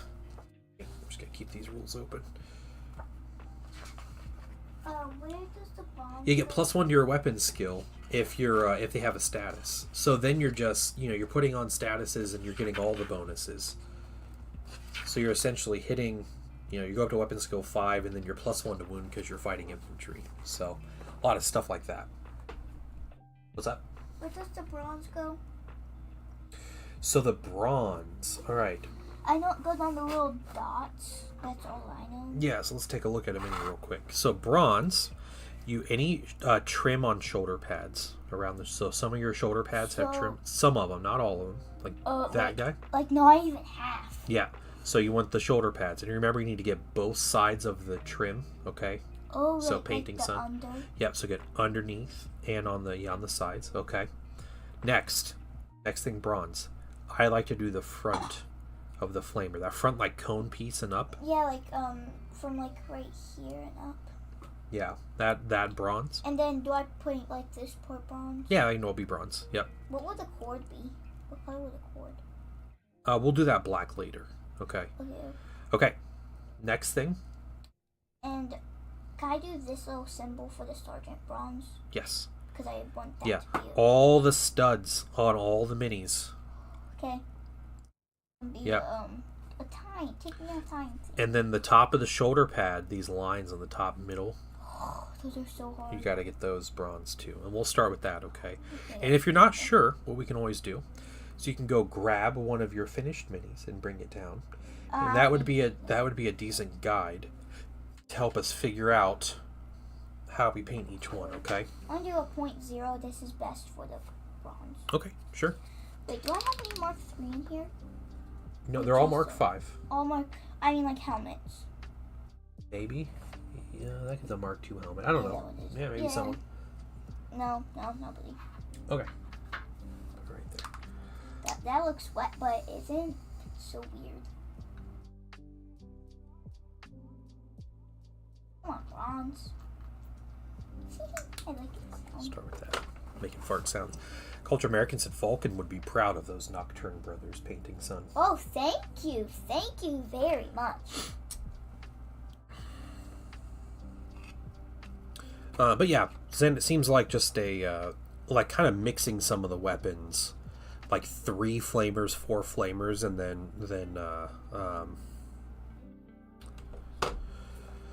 then chain glaives and stuff might be the way to go.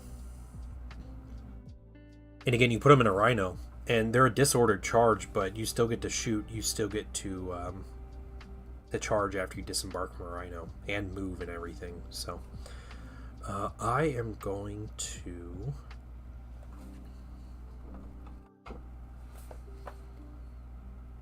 Yeah, and you know what you can give the sergeant? You can give the sergeant dual lightning claws, Zen. You know you want to. Double lightning claws on the sergeant. Oh, put him with that squad with Kurz if he ever brings it. Yeah, that'd be cool. Yeah, because Kurz loves lightning claws. Yeah, a pair of lightning claws gives you 2 extra attacks also. So your sergeant's gonna be like 5 attacks or something. Oh. Yeah, he starts at 3 attacks, which is great. And also something to keep in mind. Oh, you can make this dude insane. Oh man. You don't have to make everybody the same, right? Like do a squad like that, and then if you want something different. With the prime advantages, Zen, you can make a master sergeant. I think it's only 1 per detachment you can do this with. But it gives the guy an extra weapon skill and an extra like initiative and attack or something. So you can just have a dude run around with like 6 attacks on a sergeant. As with lightning claws and stuff. But you could give a sergeant a thunder or a power fist. I don't know if sergeants get. What does sergeants get? Let's take a look real quick. Wait, do I get this part, like this little end cone right here? That. Yep. Even like this big part. Mm-hmm. Ooh, okay. Sergeants can't get pairs of lightning claws. They can't do paired lightning claws. You can just do 1 lightning claw for a sergeant.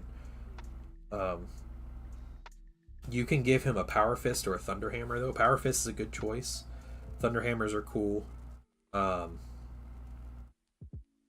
just single lightning claw. A single lightning claw is better than a normal power sword. Power axe is also a good one.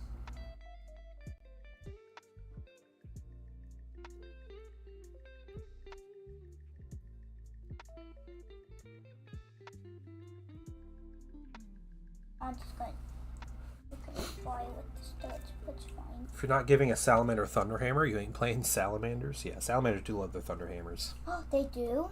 Oh yeah, they do. Okay, I have to give, next time I have a sergeant, I should give him a power hammer and a shield for my next bolter. We'll see. You don't want to give that stuff usually to bolter squads, though. Why? Because the sergeants don't fight very well in the bolter squads. They just have 1 attack. And that's kind of lame. But if you make like a despoiler squad or something, that would be. Man, I don't like despoilers. Yeah, you don't have to have despoilers, but different things you can do. There's plenty of opportunities to give thunder hammers to units. I'll just get a big. I'll have to do green touch-ups. I'm doing. Yeah, and then it's also worth looking up the Legacy PDF to see if there's anything different you can give your units, because they gave Raptors lightning claws, I think, in that PDF. So they might have given Terror Squad some different stuff too. So you might be able to give them like the Tuscan Power Claw or whatever, like your special Power Fist thing. Yeah.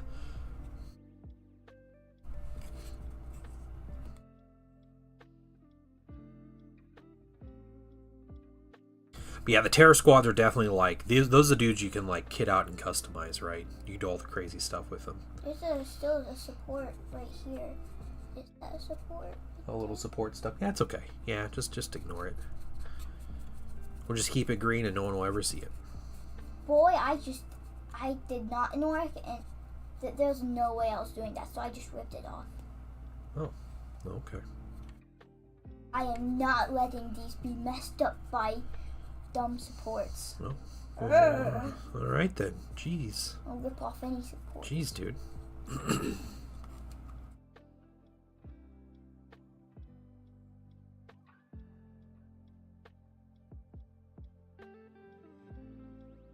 After bombs, I'll go upstairs and be done for the day. Okay. Like, I'm still on my first mini, so nobody has to worry for like 15 minutes. Yeah, you're gonna be a while, huh?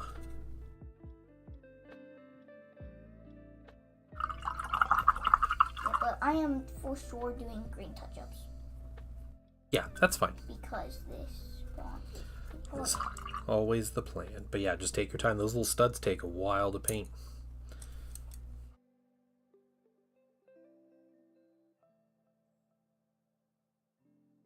Hey, Misfit, what's going on? I feel like I kind of should have done black because of the shoulder pads with studs.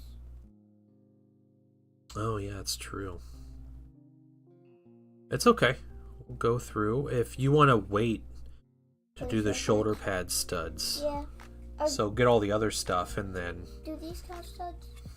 Yeah, those are studs, yeah.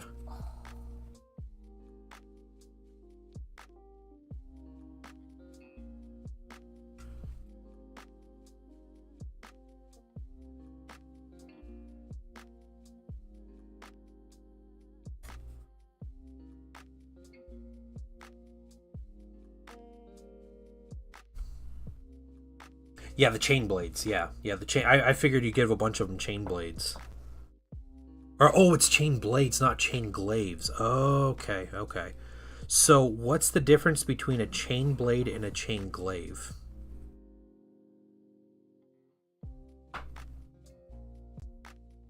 Because there's no like one-handed, two-handed weapons anymore. Yeah, that's not a thing anymore.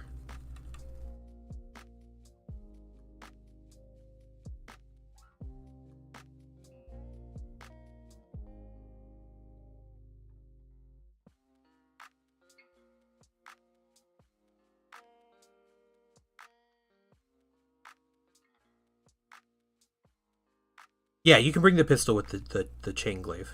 You're just replacing your chainsword. That's all you're replacing with your weapon options on the squad. Pistols don't give you extra attacks anymore. That's not a thing. The Eschaton Power Claw, 25 points for that? There's no way that's worth it. There's no way that's worth 25 points. Just for like a pistol? No, it's like a Power Claw thing. Oh. That seems a bit reasonable for me. What are the...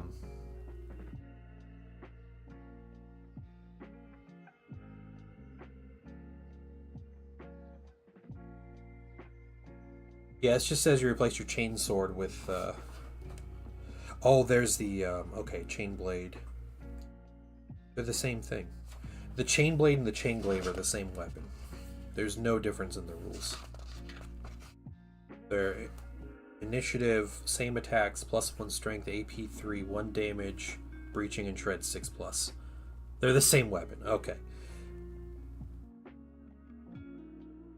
And the Power Claw is essentially a thunder hammer that has a chance at an extra damage, which the normal thunder hammer doesn't do.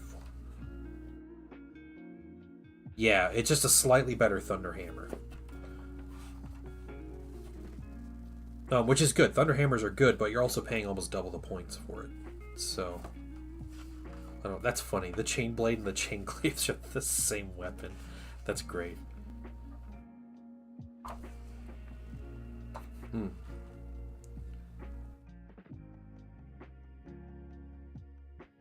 So what you could do, Zen, if you wanted, you could mix and match chain blades and chain glaives in the unit, because it's just all right. It's a Night Lord's chain weapon. That's what it is. Yeah, it's that. It's so people don't complain about.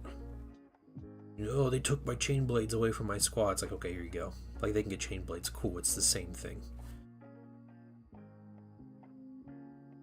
It's like that whole tactical squads can't take chainswords anymore.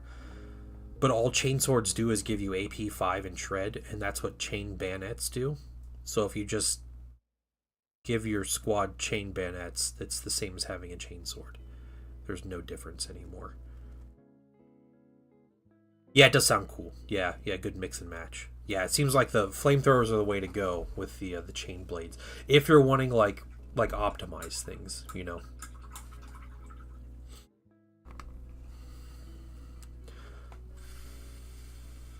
Okay. I'm gonna get, let's put down, let's do a lighter brown. We'll do this dark umber. For what? The base. The rocks that's on? And not the rock though, the flat part of the base. Oh.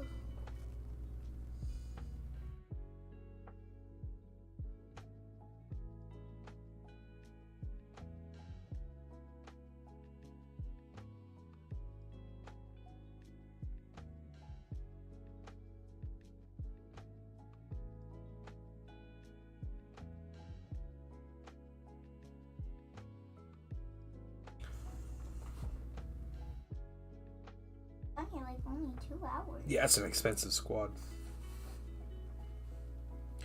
Well, if it makes you feel any better, my elite power armor squad, who granted have 2 wounds,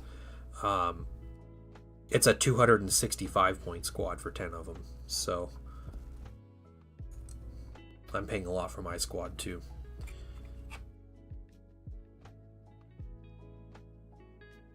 Yours are more like a utility squad. Mine just kind of like a beat 'em up squad.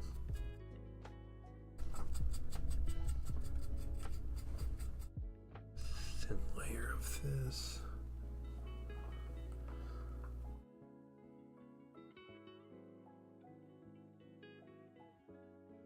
And paint.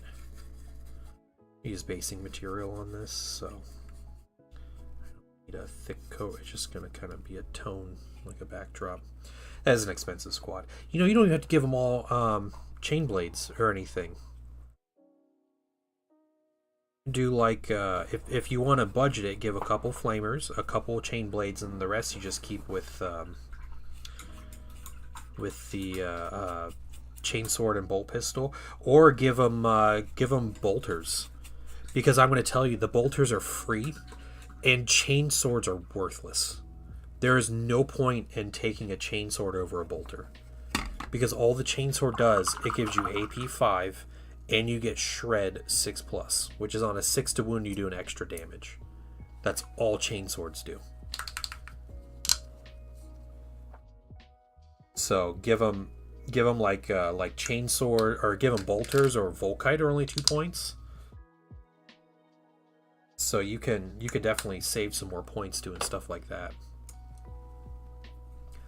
Right, and jump over. Yeah, it's what they do, dude. Yeah, it feels good to do that. I did that in my game on Sunday. Well, I used Vanguard really well. I was really happy with how I used my Vanguard. I had a Terminator squad, and my opponent had a Despoiler squad on an objective and another one on another objective. And because you can do this in 30k, I shot my combi bolters on the one squad. I ended up finishing off the squad and killing them, and I got 3 Vanguard points for killing that squad in the shooting phase while they're on an objective. And then I charged the other squad. Now my charge didn't go as I planned, but I charged that squad, and and I had the chance of like just scoring 6 points in a single turn from a Terminator squad, because their guns are actually pretty good now, the combi bolters and everything. So it was really cool.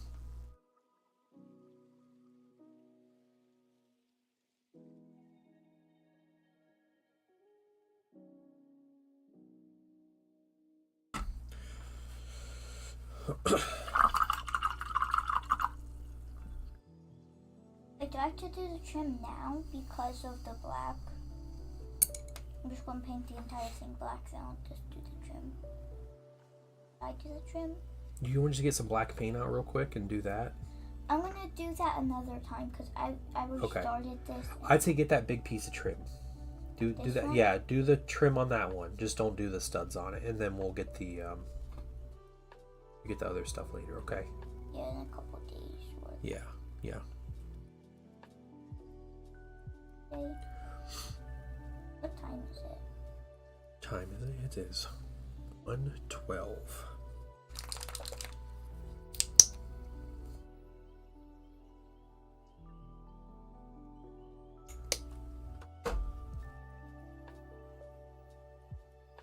I have to finish this color, but I wouldn't be done. Ruben's very Night Lords. Yeah, that's cool.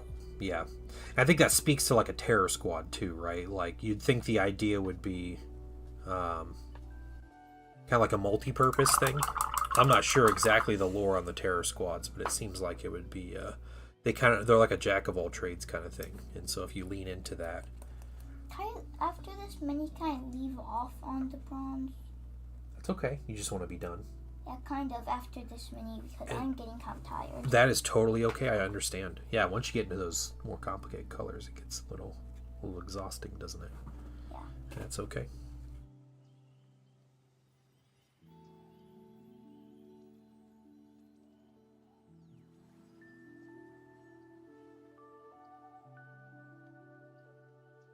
Yeah, if you want to do a cheap squad, though, Zen, the way to go is bolters. A super cheap squad. Like bolters are where you want to. Don't do chainsword bolt pistol.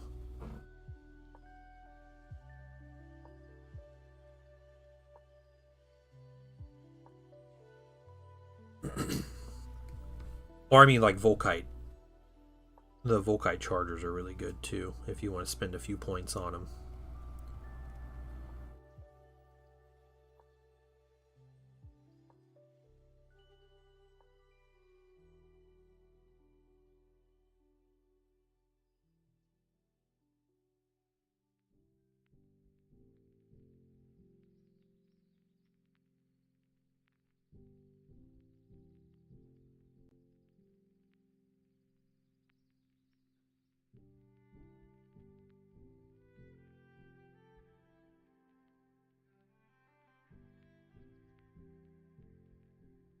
Worst individuals in the Legion went before. Oh wow, okay, all right.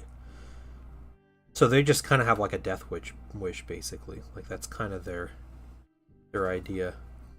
Like you guys go here and die.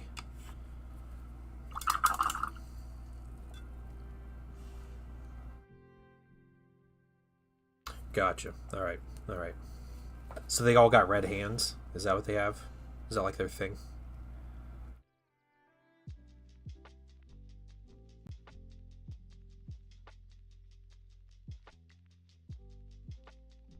I'm done. All done? Mm-hmm. Cool. All right. Can I paint this part like bronze? Like... If you want.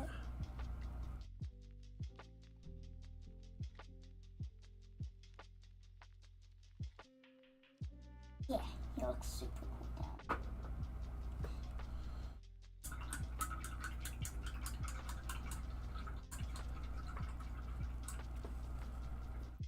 Alright, everybody. I'm going to go upstairs here. Have a good rest of your guys' summer. And I will see you here in a couple weeks. All right, PaintingSon. I'll see you in a little bit, dude, okay? Okay. Goodbye. Have a good rest of your guys' summer. And he's off.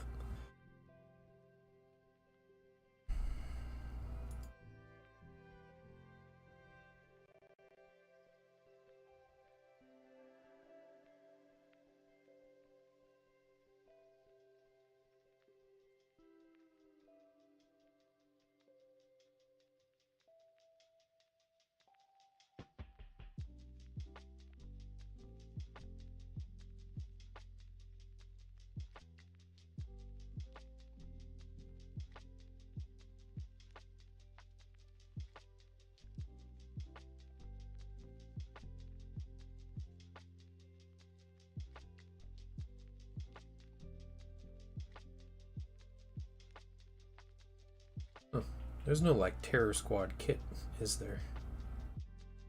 It's a chain glaze. They really are just like making what you want. Yeah. I did not tell chat what we're doing this evening. So, ThePaintingSon and I are meeting Zendral for dinner. We're all gonna eat White Castle. PaintingSon has never had White Castle. And for the longest time, he was like, ew, that looks gross. Ew, that sounds gross. And then we were talking about it yesterday, and he's like, man, it sounds really good. So we're going to go, and we're going to try a bunch of different stuff at White Castle together. See what the kid likes.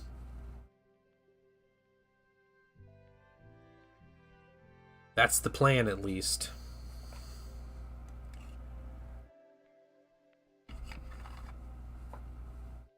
Well, PaintingSon wants they have new chicken sandwiches, fried chicken sliders. He wants to try one of those. I told him he needs to try an actual like classic slider. So we're gonna get a bunch of actual sliders. But and he wants to try the fried clam strips, which I'm nervous about, but he's excited. That was his idea. He's like, yeah, I like seafood. I want to try the fried clam strips. I was like, oh, okay, dude. So we're gonna try that. Not bad. Okay, all right. We'll get some different sides and stuff. Yeah. I also learned that White Castle, they have a thing called a Crave Crate, which is a cardboard suitcase full of 100 sliders that you can buy. Which sounds pretty wild to me.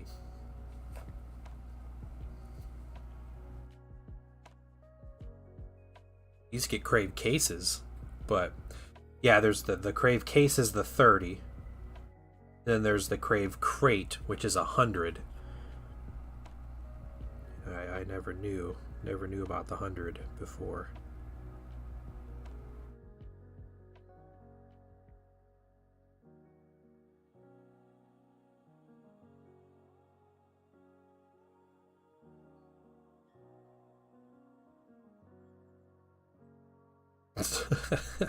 Yeah. Oh, yeah, I bet, Zen. Yeah.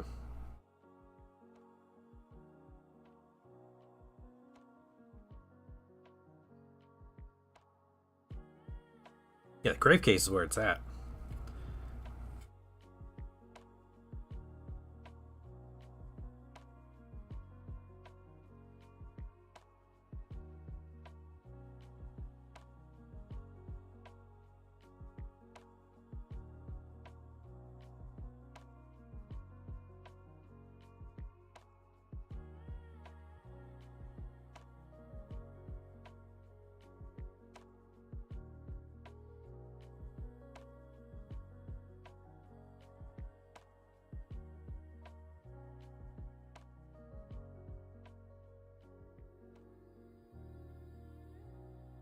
No, I don't think the burgers do have garlic. Yeah.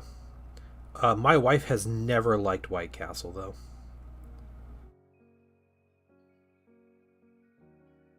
She's never liked it, so. It'd just straight up be something that she wouldn't eat. Yeah, so she's gonna eat dinner at home on her own when we go to White Castle.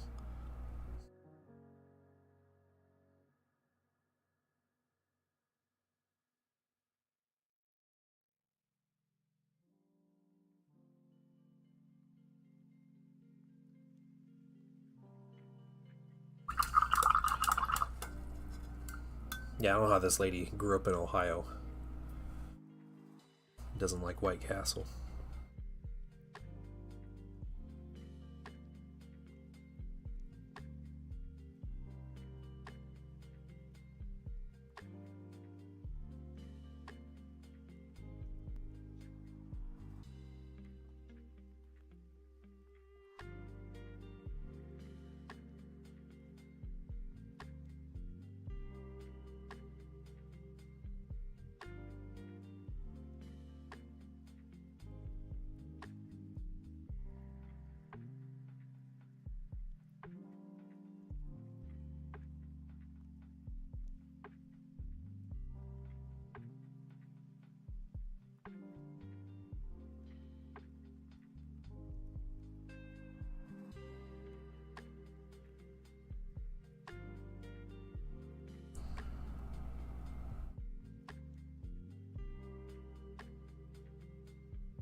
Yeah, the plans to do a Patreon hangout tonight. I might be a little late to it.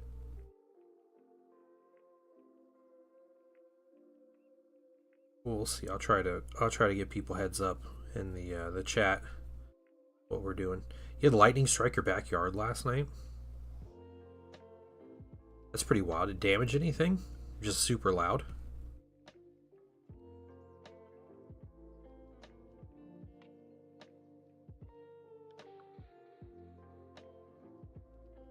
Got a little messed up.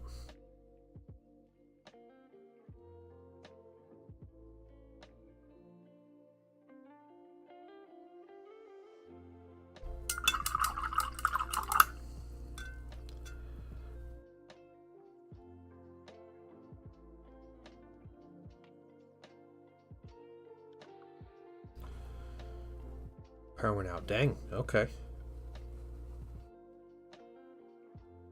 That's wild. Yeah. That's crazy. Well, glad nothing was damaged.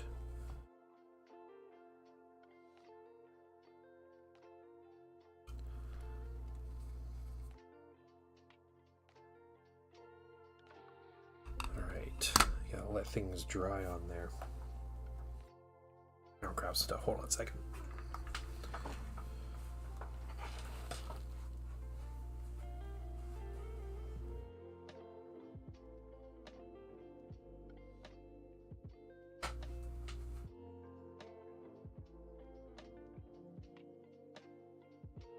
Things I'll be working on tomorrow. Have the Saturnine Dreadnought in all its red glory. So painting this tomorrow. I had to get like this extra big. This is like an old, it's got like watered down PVA in here. It's the only thing I could put this Dreadnought in to where it wasn't collapsing. Like it had the weight and like the stability for me to set it down. But yeah, I'm gonna work on this tomorrow. Yeah, he's great. He's doing the hokey pokey right now, so he's putting his left foot in. And then I have the also base coated. I have the big turrets. That's the legs, and then I have the actual gun here. So I'm doing this middle piece red. There's like all these ammo boxes, and then everything else will be silvers and white and black and everything. So, but we still had to go through the process with the red. So that's that. I did the same on this. I was just gonna originally spray this whole thing silver, but I was like, man, I want these little armor plates. You know, I only used about a bottle and a half of clear red. I did the Dreadnought, the turret, and 15 tacticals, and it was about a bottle and a half. I have about 8 bottles left. I have about 8 bottles of clear red, guys. Well, now that the one store carries it, I'm gonna be able to grab it at any time. I don't have to go out of my way at all to grab this stuff. So yeah, I do go through this clear red super fast though. But yeah, this guy's gonna look cool.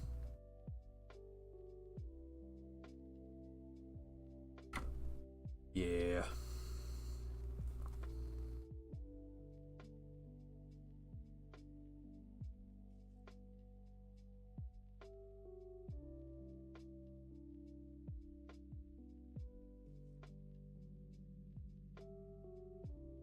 It's still wet a little bit down on the base.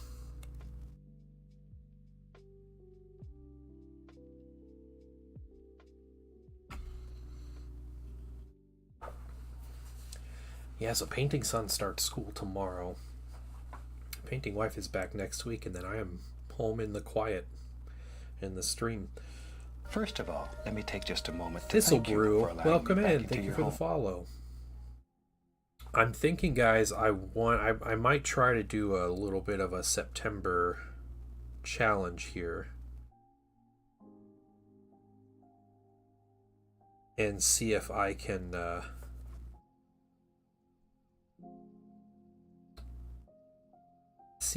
I can stream a lot more. So we'll see. I don't know if I can do 4 or 5 days of streaming.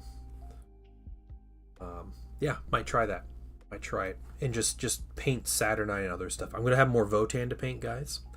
I'm gonna have new Votan minis to paint, so they are ordered. It's just yeah, just gotta wait for them to come in.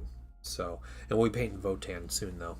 So all those like the new characters and stuff. Not I think there's one of the new vehicles. There's no steel jacks in the order, which are like the new robot minis. And there's no artillery, so the artillery isn't in there either.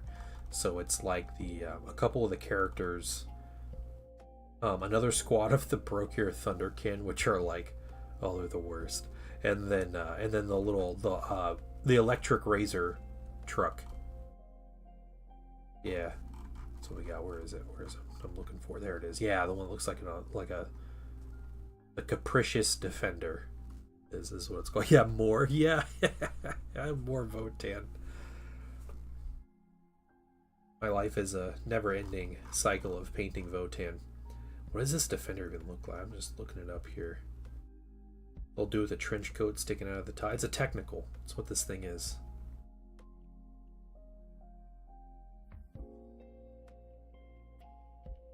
See, this Capricus or Capricus or whatever you call it, defender, they got me here.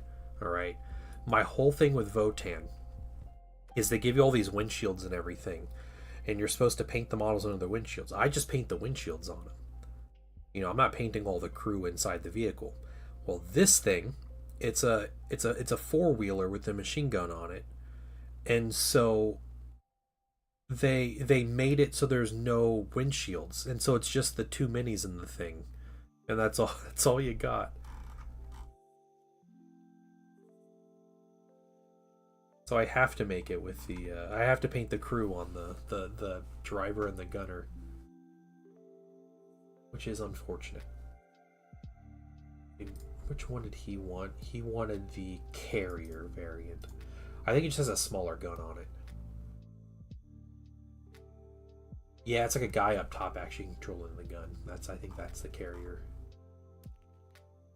Maybe?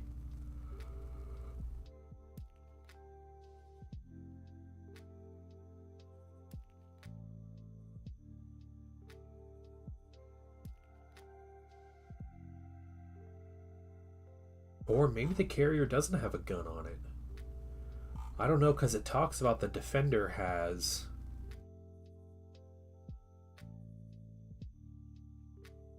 Magna rail cannons, rotary cannons, Magna coil auto cannons, ILAS rotary cannon, twin mounted. Okay. Well, maybe it is the dude on top. I don't know. I don't know things about Votan. So we'll see. But yeah, we're gonna take time. We're gonna paint lots of different stuff. So I think in September I'm gonna try to make it a stream.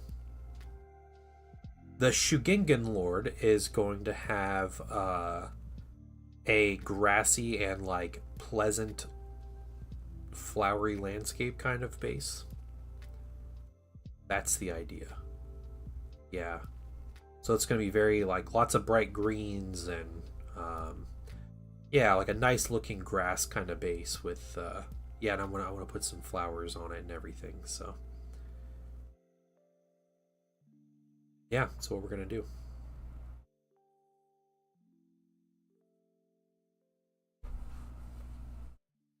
Apparently put the paint on too heavy. Dry you.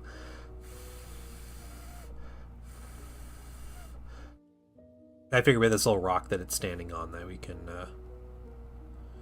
make it look cool.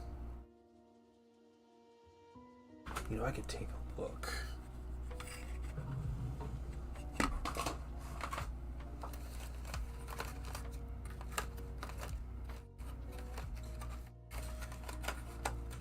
Yeah, so we got these little nice little yellow meadow flowers here. We'll put these on the base. That'll be nice.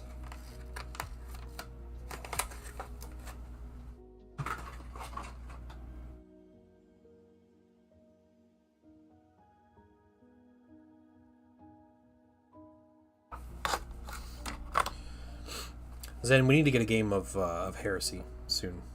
You got to try it out. I need to hear your opinions on it.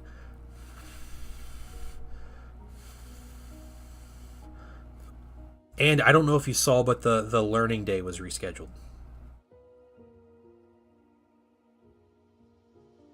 Hey, Quack Tape, what's going on?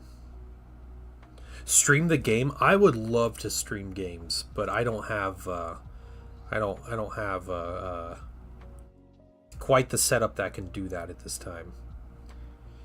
Yeah, so there was some miscommunication, and it got put down as the wrong date. And when we found out and went to change the date, the store was like, sorry, we already published the calendar, so we can't just like add something new, but we'll cancel it. And so we're doing it in September now. So it gives us more time to paint stuff, but yeah. I got more time to play and figure the game out before we do a learning game, or learning games for people.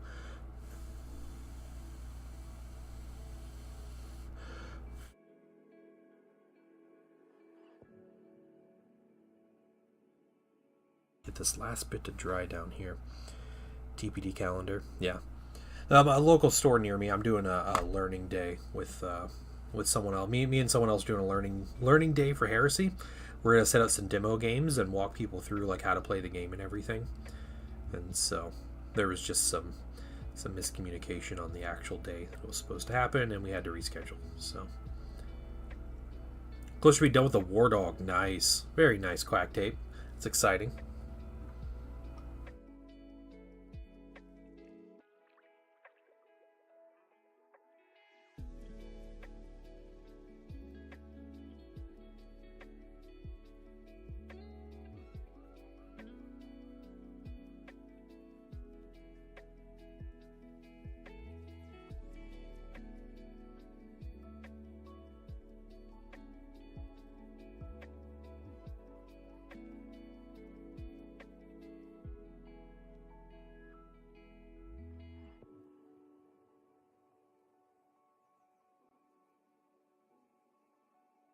On Gambit. Oh, cool. All right.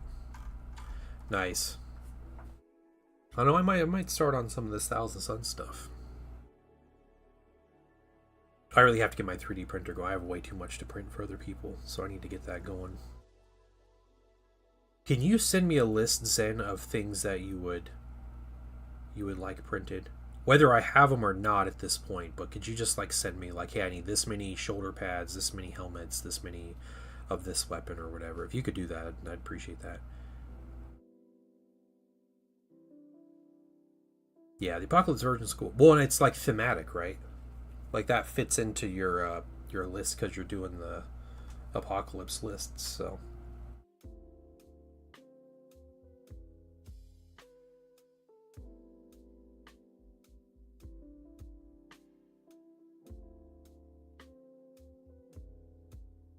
okay, you know what? If that's not going to dry.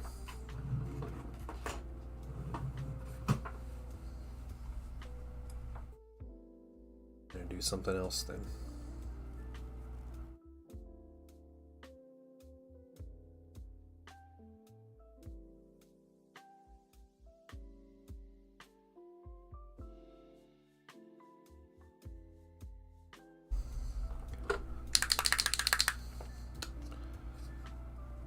That's not the gold I want. That's the gold I want.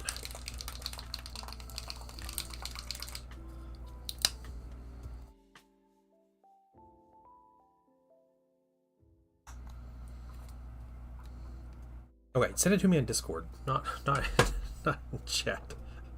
I'm never gonna see that again.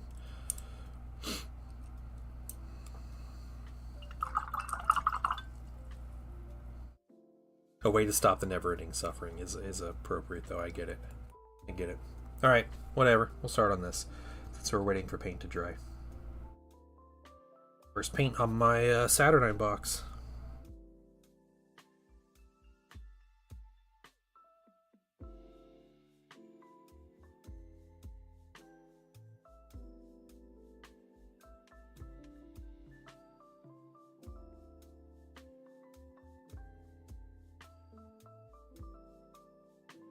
Feels good. Feels good.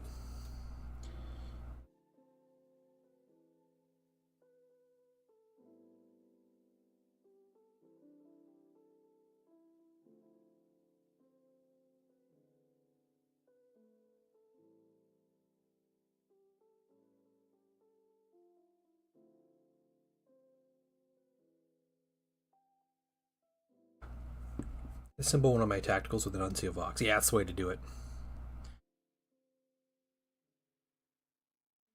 Yeah, the Nuncio Voxes are super important. But you have to keep in mind, to use them, you have to have like a command mini on the other end of the Nuncio Vox. So like putting a Centurion or a Chaplain or something with one of the squads, and then the squads can like basically talk to each other, right? And then you it helps to remove the status from at the start of the turn instead of the end. So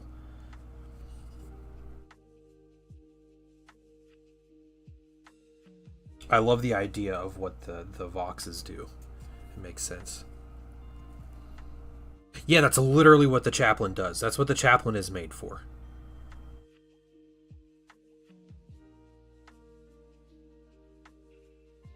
Yep, with his cool 10.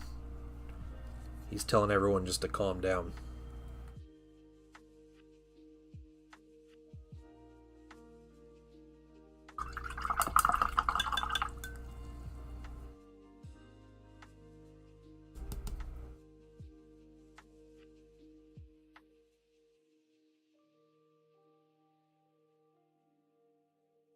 I thought the Bolter did that? Yeah. Not enough, apparently.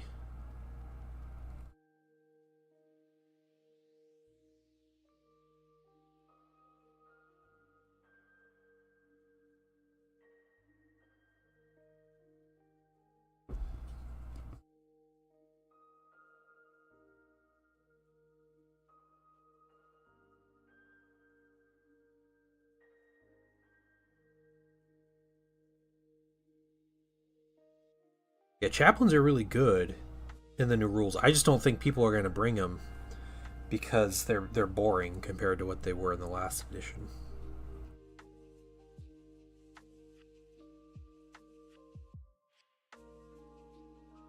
In every other edition of Warhammer, getting rerolls was way too important over like anything else. And since there's no rerolls in this edition, 2 Terror Squads. It's their hands. I don't think it's a terrible idea to magnetize their hands then. It's a lot of extra effort if you want to go through the effort. And you know you're going to be magnetizing, and it's still going to be somewhat specific. But yeah, it's like, you know, I'm going to run with Volkites today, and then you just put Volkites on them, on all the ranged guys. But you still have like the melee dudes that'll be separate. But no, I think that's a good idea. I'm going to tell you something, you might not like it. Here's what I'm going to tell you, Zen. If you're going to magnetize, it's going to be worth it just to buy the special weapon box. That set that comes with 10 of each of the special weapons. And then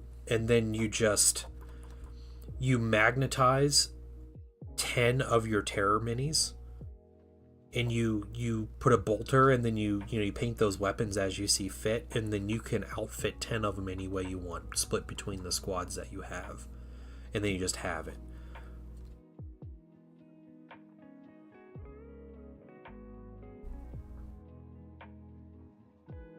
Because you'll know that those weapons are compatible with the arms that you have. Like everything will work out with them, and it's so much easier.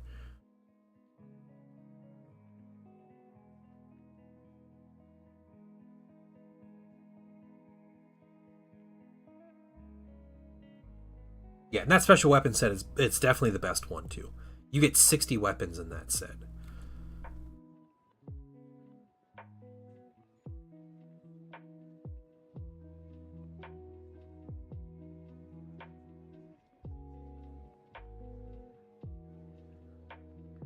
Yeah, it saved me like finding stuff, and you know, you'd want to punch magnet holes, and we need to test the magnet holes, and just like all that little thing. And then like if they don't actually fit the hands, and then it's like a whole problem.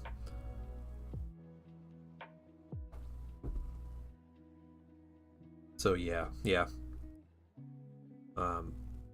and I'll tell you, if you're gonna magnetize those units, you know, I love it. I think it's great. I think it's worth it. It's a lot of work when you're doing it. Either way, like you're gonna be paint. You know, it's like, oh, I gotta paint all this or whatever, and you don't have to paint all of it at once, but it feels like a lot. But once you're done with it, you're like, man, I'm really happy I did that.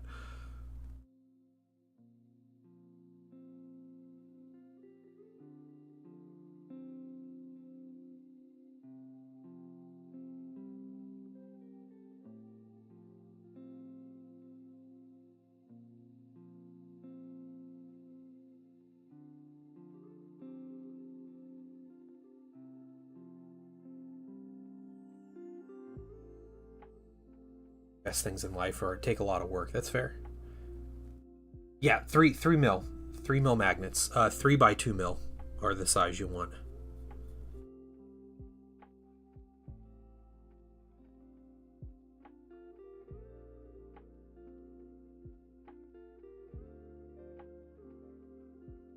Yeah, I can go over that with you. Like we can hang out. I'll help you as much as you want with that. It's been a while since I've done it, but basically, at least with the Mark 6, I don't know if the Mark 2 are like this, but with the Mark 6, there is there's a point on their wrist at the very end of their wrist that's like a disc. And I found out cutting off that disc, it is a 3 millimeter diameter disc that's 2 millimeters deep. And if you slice off that little disc, it's the perfect size for a magnet. It works really well. Yeah, we definitely discuss it tonight.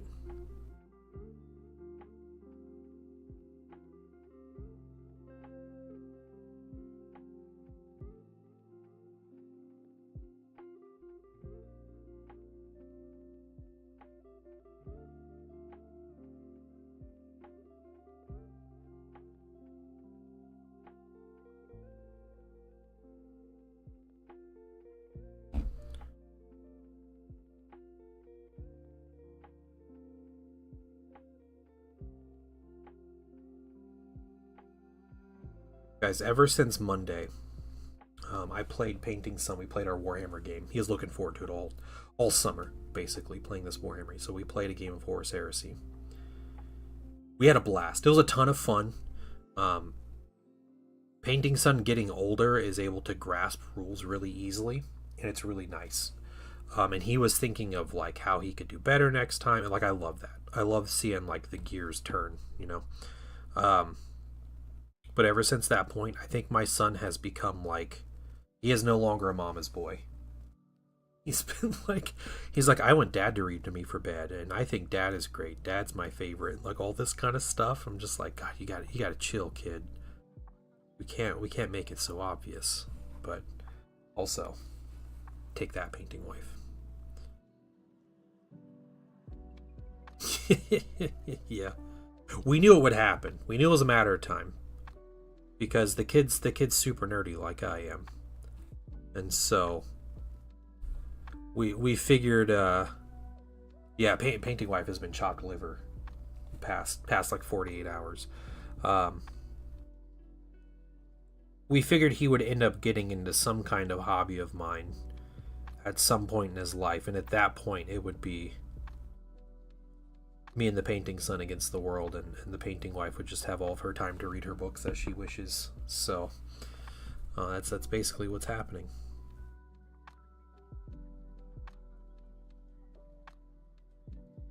Yeah, I gave him the choice yesterday, like, hey, who do you want to read with you for bed tonight?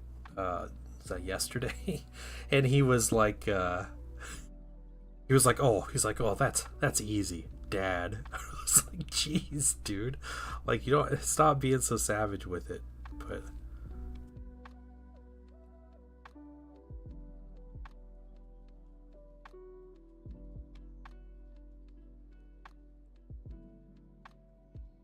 Yeah. The only thing that can do it is I'll get her playing Warhammer. Yeah, I'll tell her. No, she likes her peace and quiet. It's fine. But yeah, I'll tell her you want to hang with us. You gotta get into Warhammer.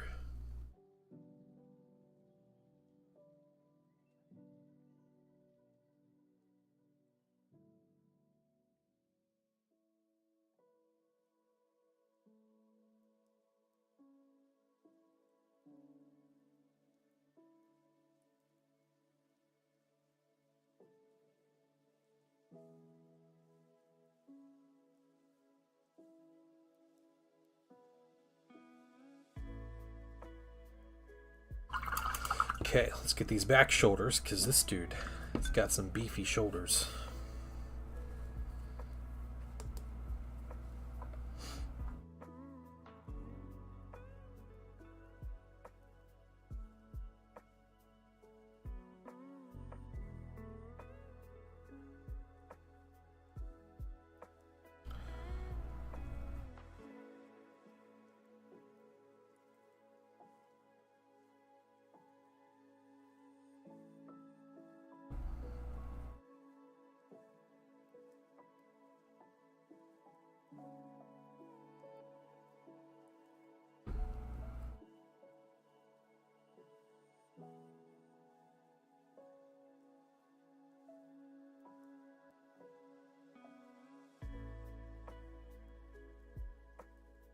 Presentation of 4? It should be fast. Okay. Yeah, that's cool.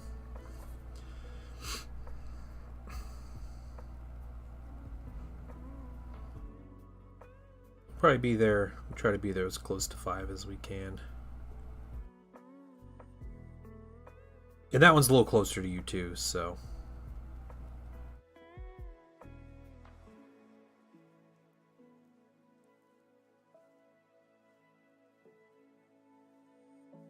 Oh yeah, that's totally fair, Zen. Yeah.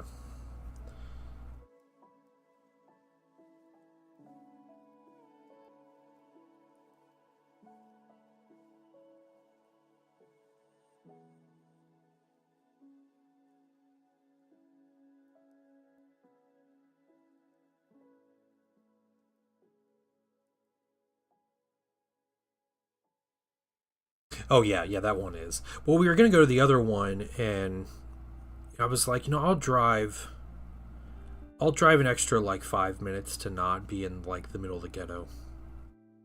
So.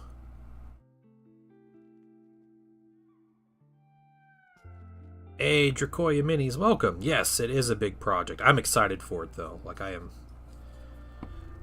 Been excited to paint this mini. Just starting it. I mean, I've been doing airbrush stuff on it the past 2 days, but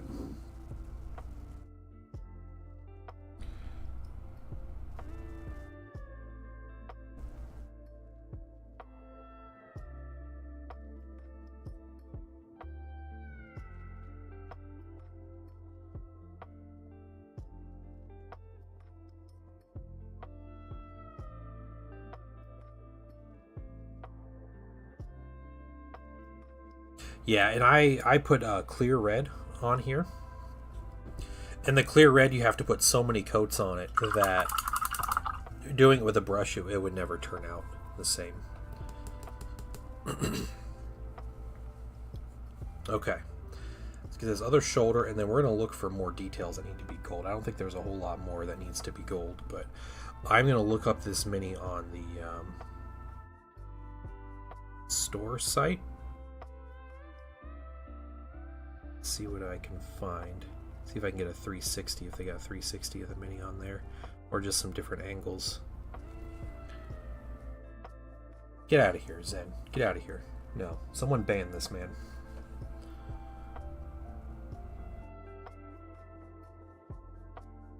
How long have you been painting? I've been painting for about 25 years. My paint brand of choice is Pro Acryl by Monument Hobbies.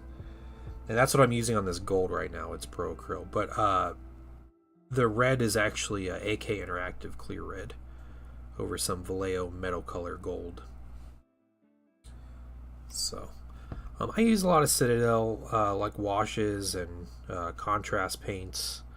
Um,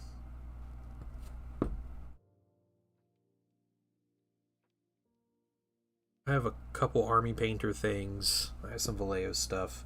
I use a lot of different things, but Pro, yeah, there you go. Okay, I am an affiliate with Monument Hobbies, but I was shilling their paints long before.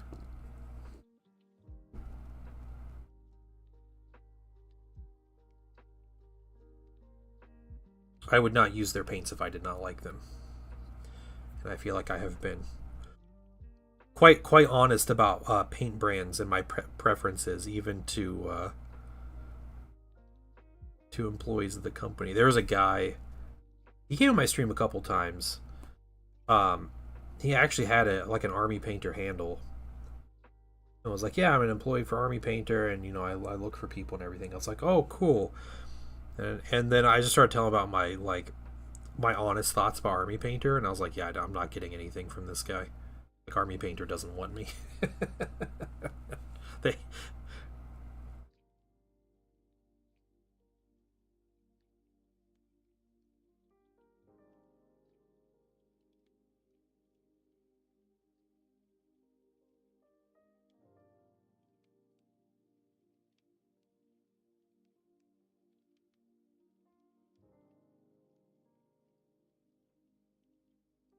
I like free stuff, but I don't know. I also like my integrity, I guess. So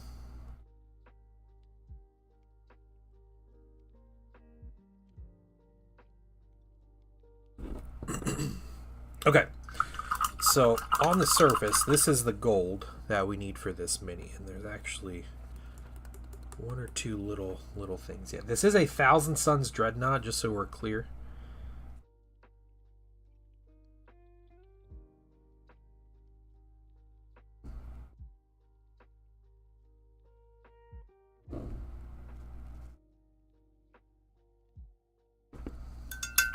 $30K Thousand Suns Dreadnought, Saturnine Dreadnought. No, no. This is brother Akinoptek. Akinoptek, that's his name. They call him Akinoptek the Ruin Maker. Yeah. That's who he is. Okay.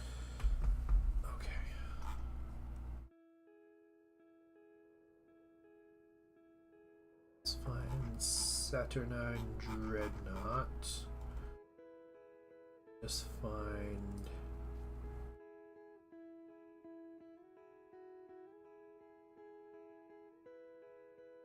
Ooh, okay. That's a good shot of the dread here. All right.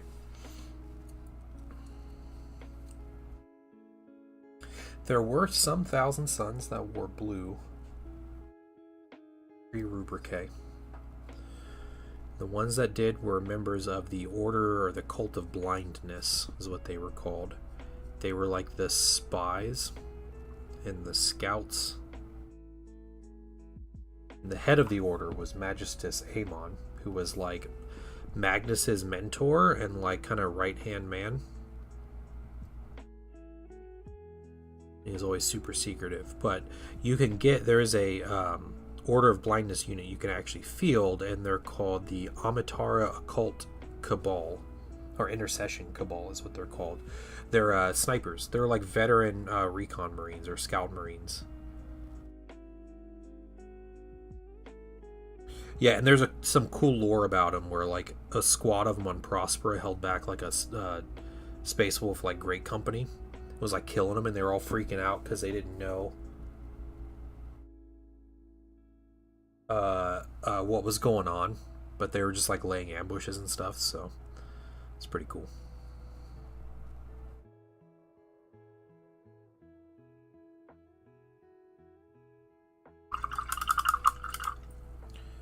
Okay, and then the last gold thing. Oh, it has these things as gold too. Okay.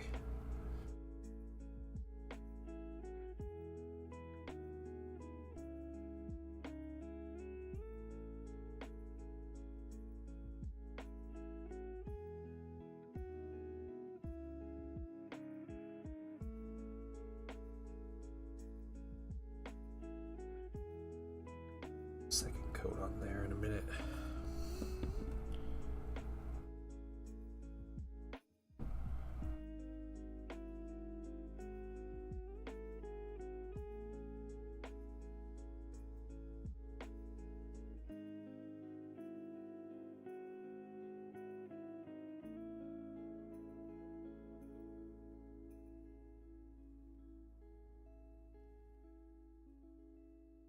Using psychic powers to hide yourself. Sounds familiar. Well, so I'm sure they do that. One of their, in the game, their main psychic thing is they use their psychic powers to get better shots.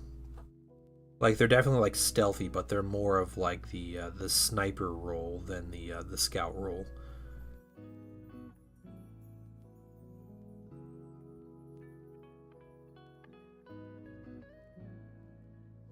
In second edition, they had their own unique psychic power that allowed them to kill stuff easier, but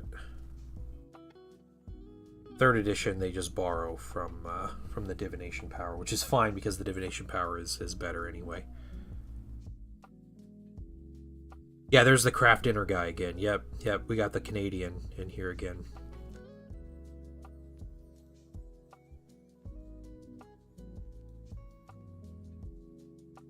He's like 3, and he's doing this or whatever.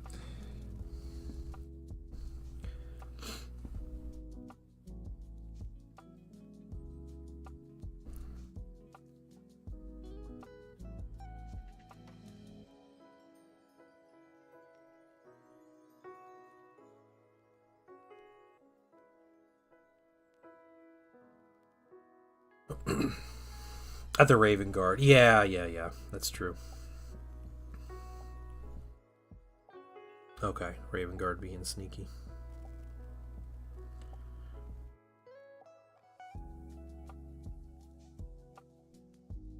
My favorite one of those stories about someone acting like they're from somewhere else and making it super obvious. There was this was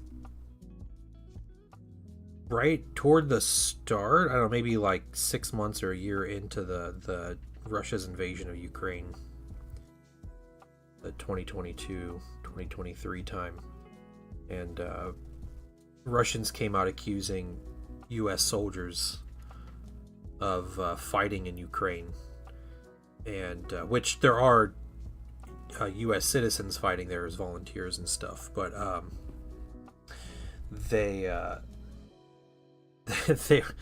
they're like, yeah, we intercepted a radio transmission from an American. And the radio transmission, it is someone speaking English with a very strong Russian accent. And they mention in their like radio communication, for some reason, they're like, we're pinned down, me and my comrades or whatever. And then they're like, I'm from the Texas Oblast, like, please come and save me or whatever. It's like the most pathetic like propaganda attempt.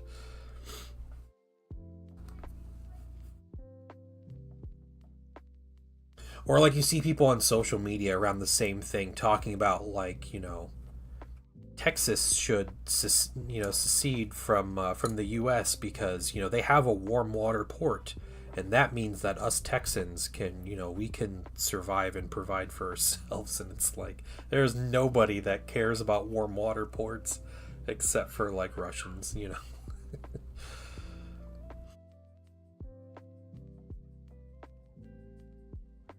Okay, I think we done pretty good there.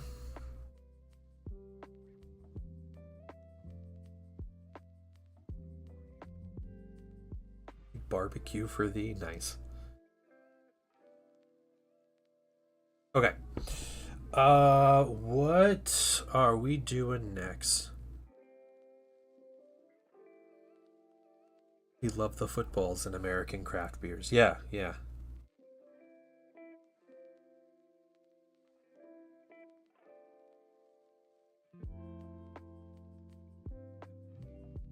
All right. This will be simple. We're going to do this part, and I think we might call the stream. We're going to do some Start with some white.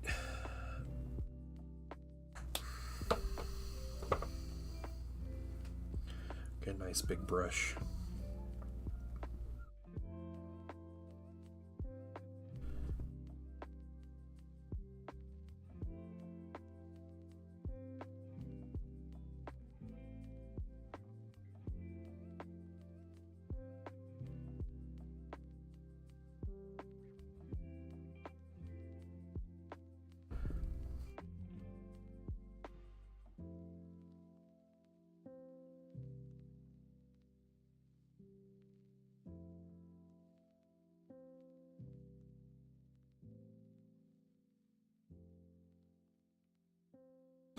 This we'll take a couple coats, and we'll make sure we got a couple coats because it'll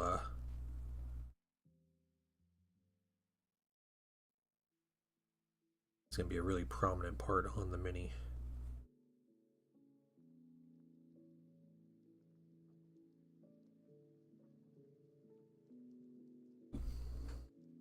Oh, you're screaming it. Just another few minutes. So I'm gonna do this white, and then I'm gonna call it for the day.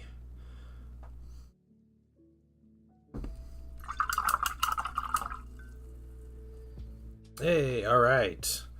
Nap time going, yeah, and stream is still going. So it's not ending yet. No, I got a little while. I gotta get front and back on the white, and then I gotta get a little bit in his helmet, and then we're gonna do a second coat, and we'll see about a third coat after that.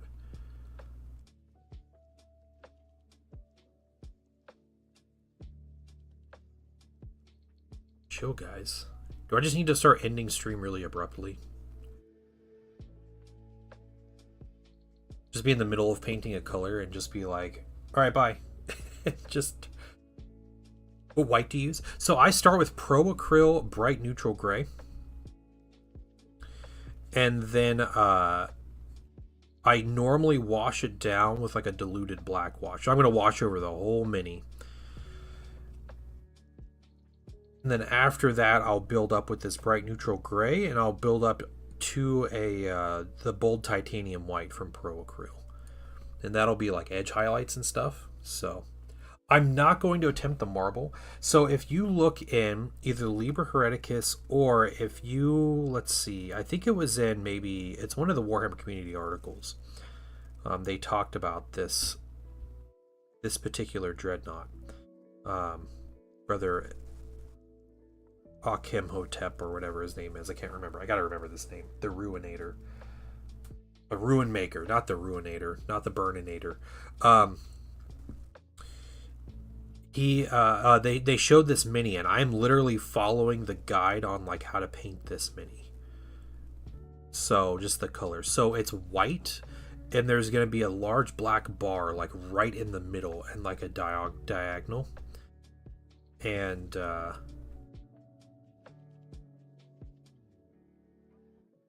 yeah, that's what I'm gonna do for kind of the shoulder design. Should look good. Yeah, Trogdor. Yeah.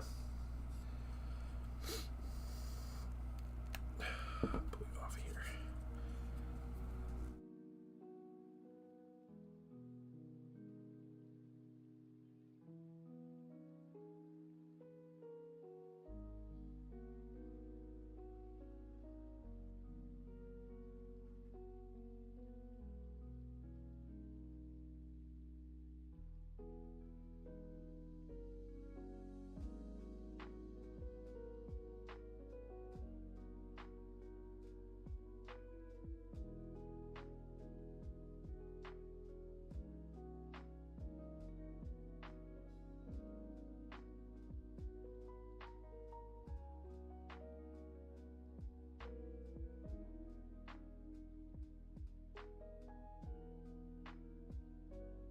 Yeah, the diagonal bar is a good design. Yeah.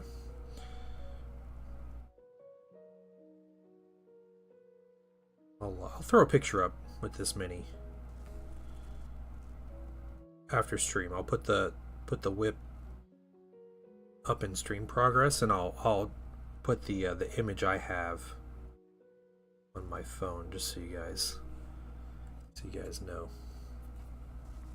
He's looking very much like a Thousand Suns now with his, or Thousand Sun with his.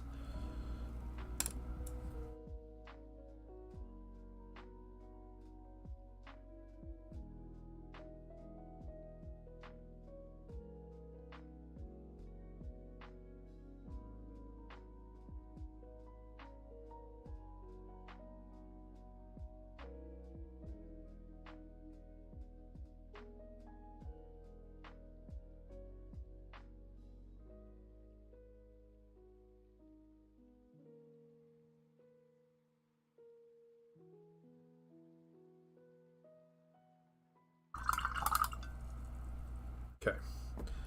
Next coat of white. Silver on the guy, break up the red. Yeah, the silver is going to look really good. All of his weapons are base coated as well. Here, I'll just work on this guy and then I'll get to the weapons. But they're all base coated silver. I'm not putting any red on the weapons.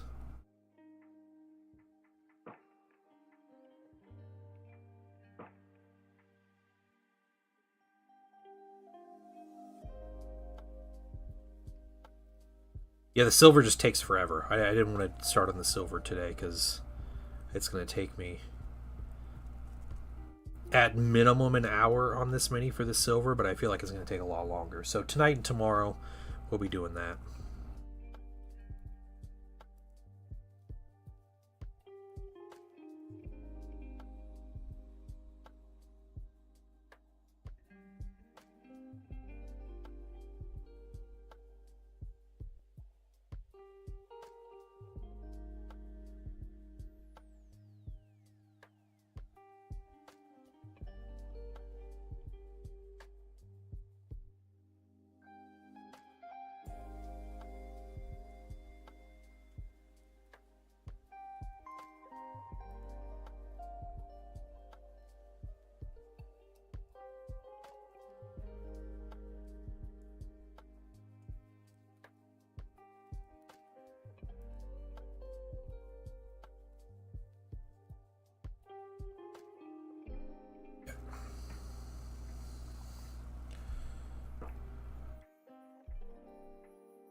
Stay in the lines.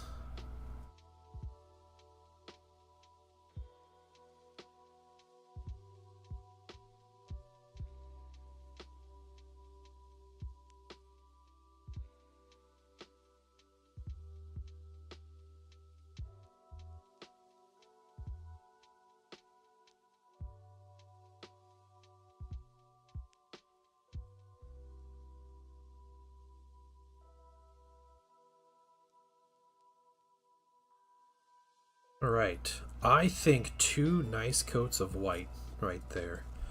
Very good start. I like doing trim first. Well, I always do gold first on these minis anyway, but the trim first is nice because I like kind of filling in the gaps. I mean, it's more satisfying and a little easier, but that's fair. There's some trim that I'll do last.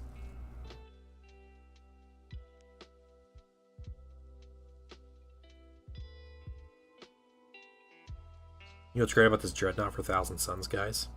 I can give it psychic powers.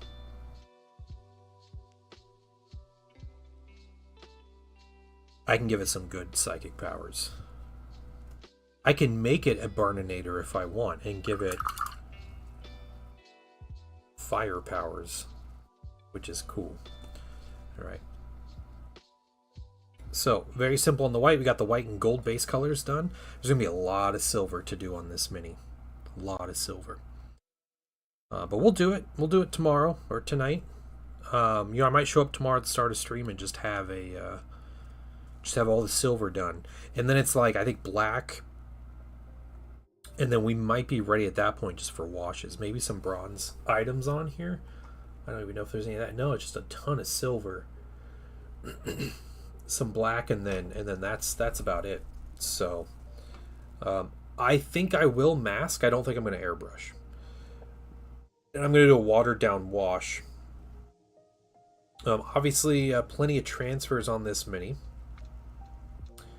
Yeah, we'll do some good transfer work here, and yeah, I will share a picture with the bit of lore and the picture of this guy. Yeah, mini. Yeah, and we also have to finish painting his base where he's stepping on a Space Wolf Predator, so a turret, Space Wolf Predator turret. So we'll do that as well, but.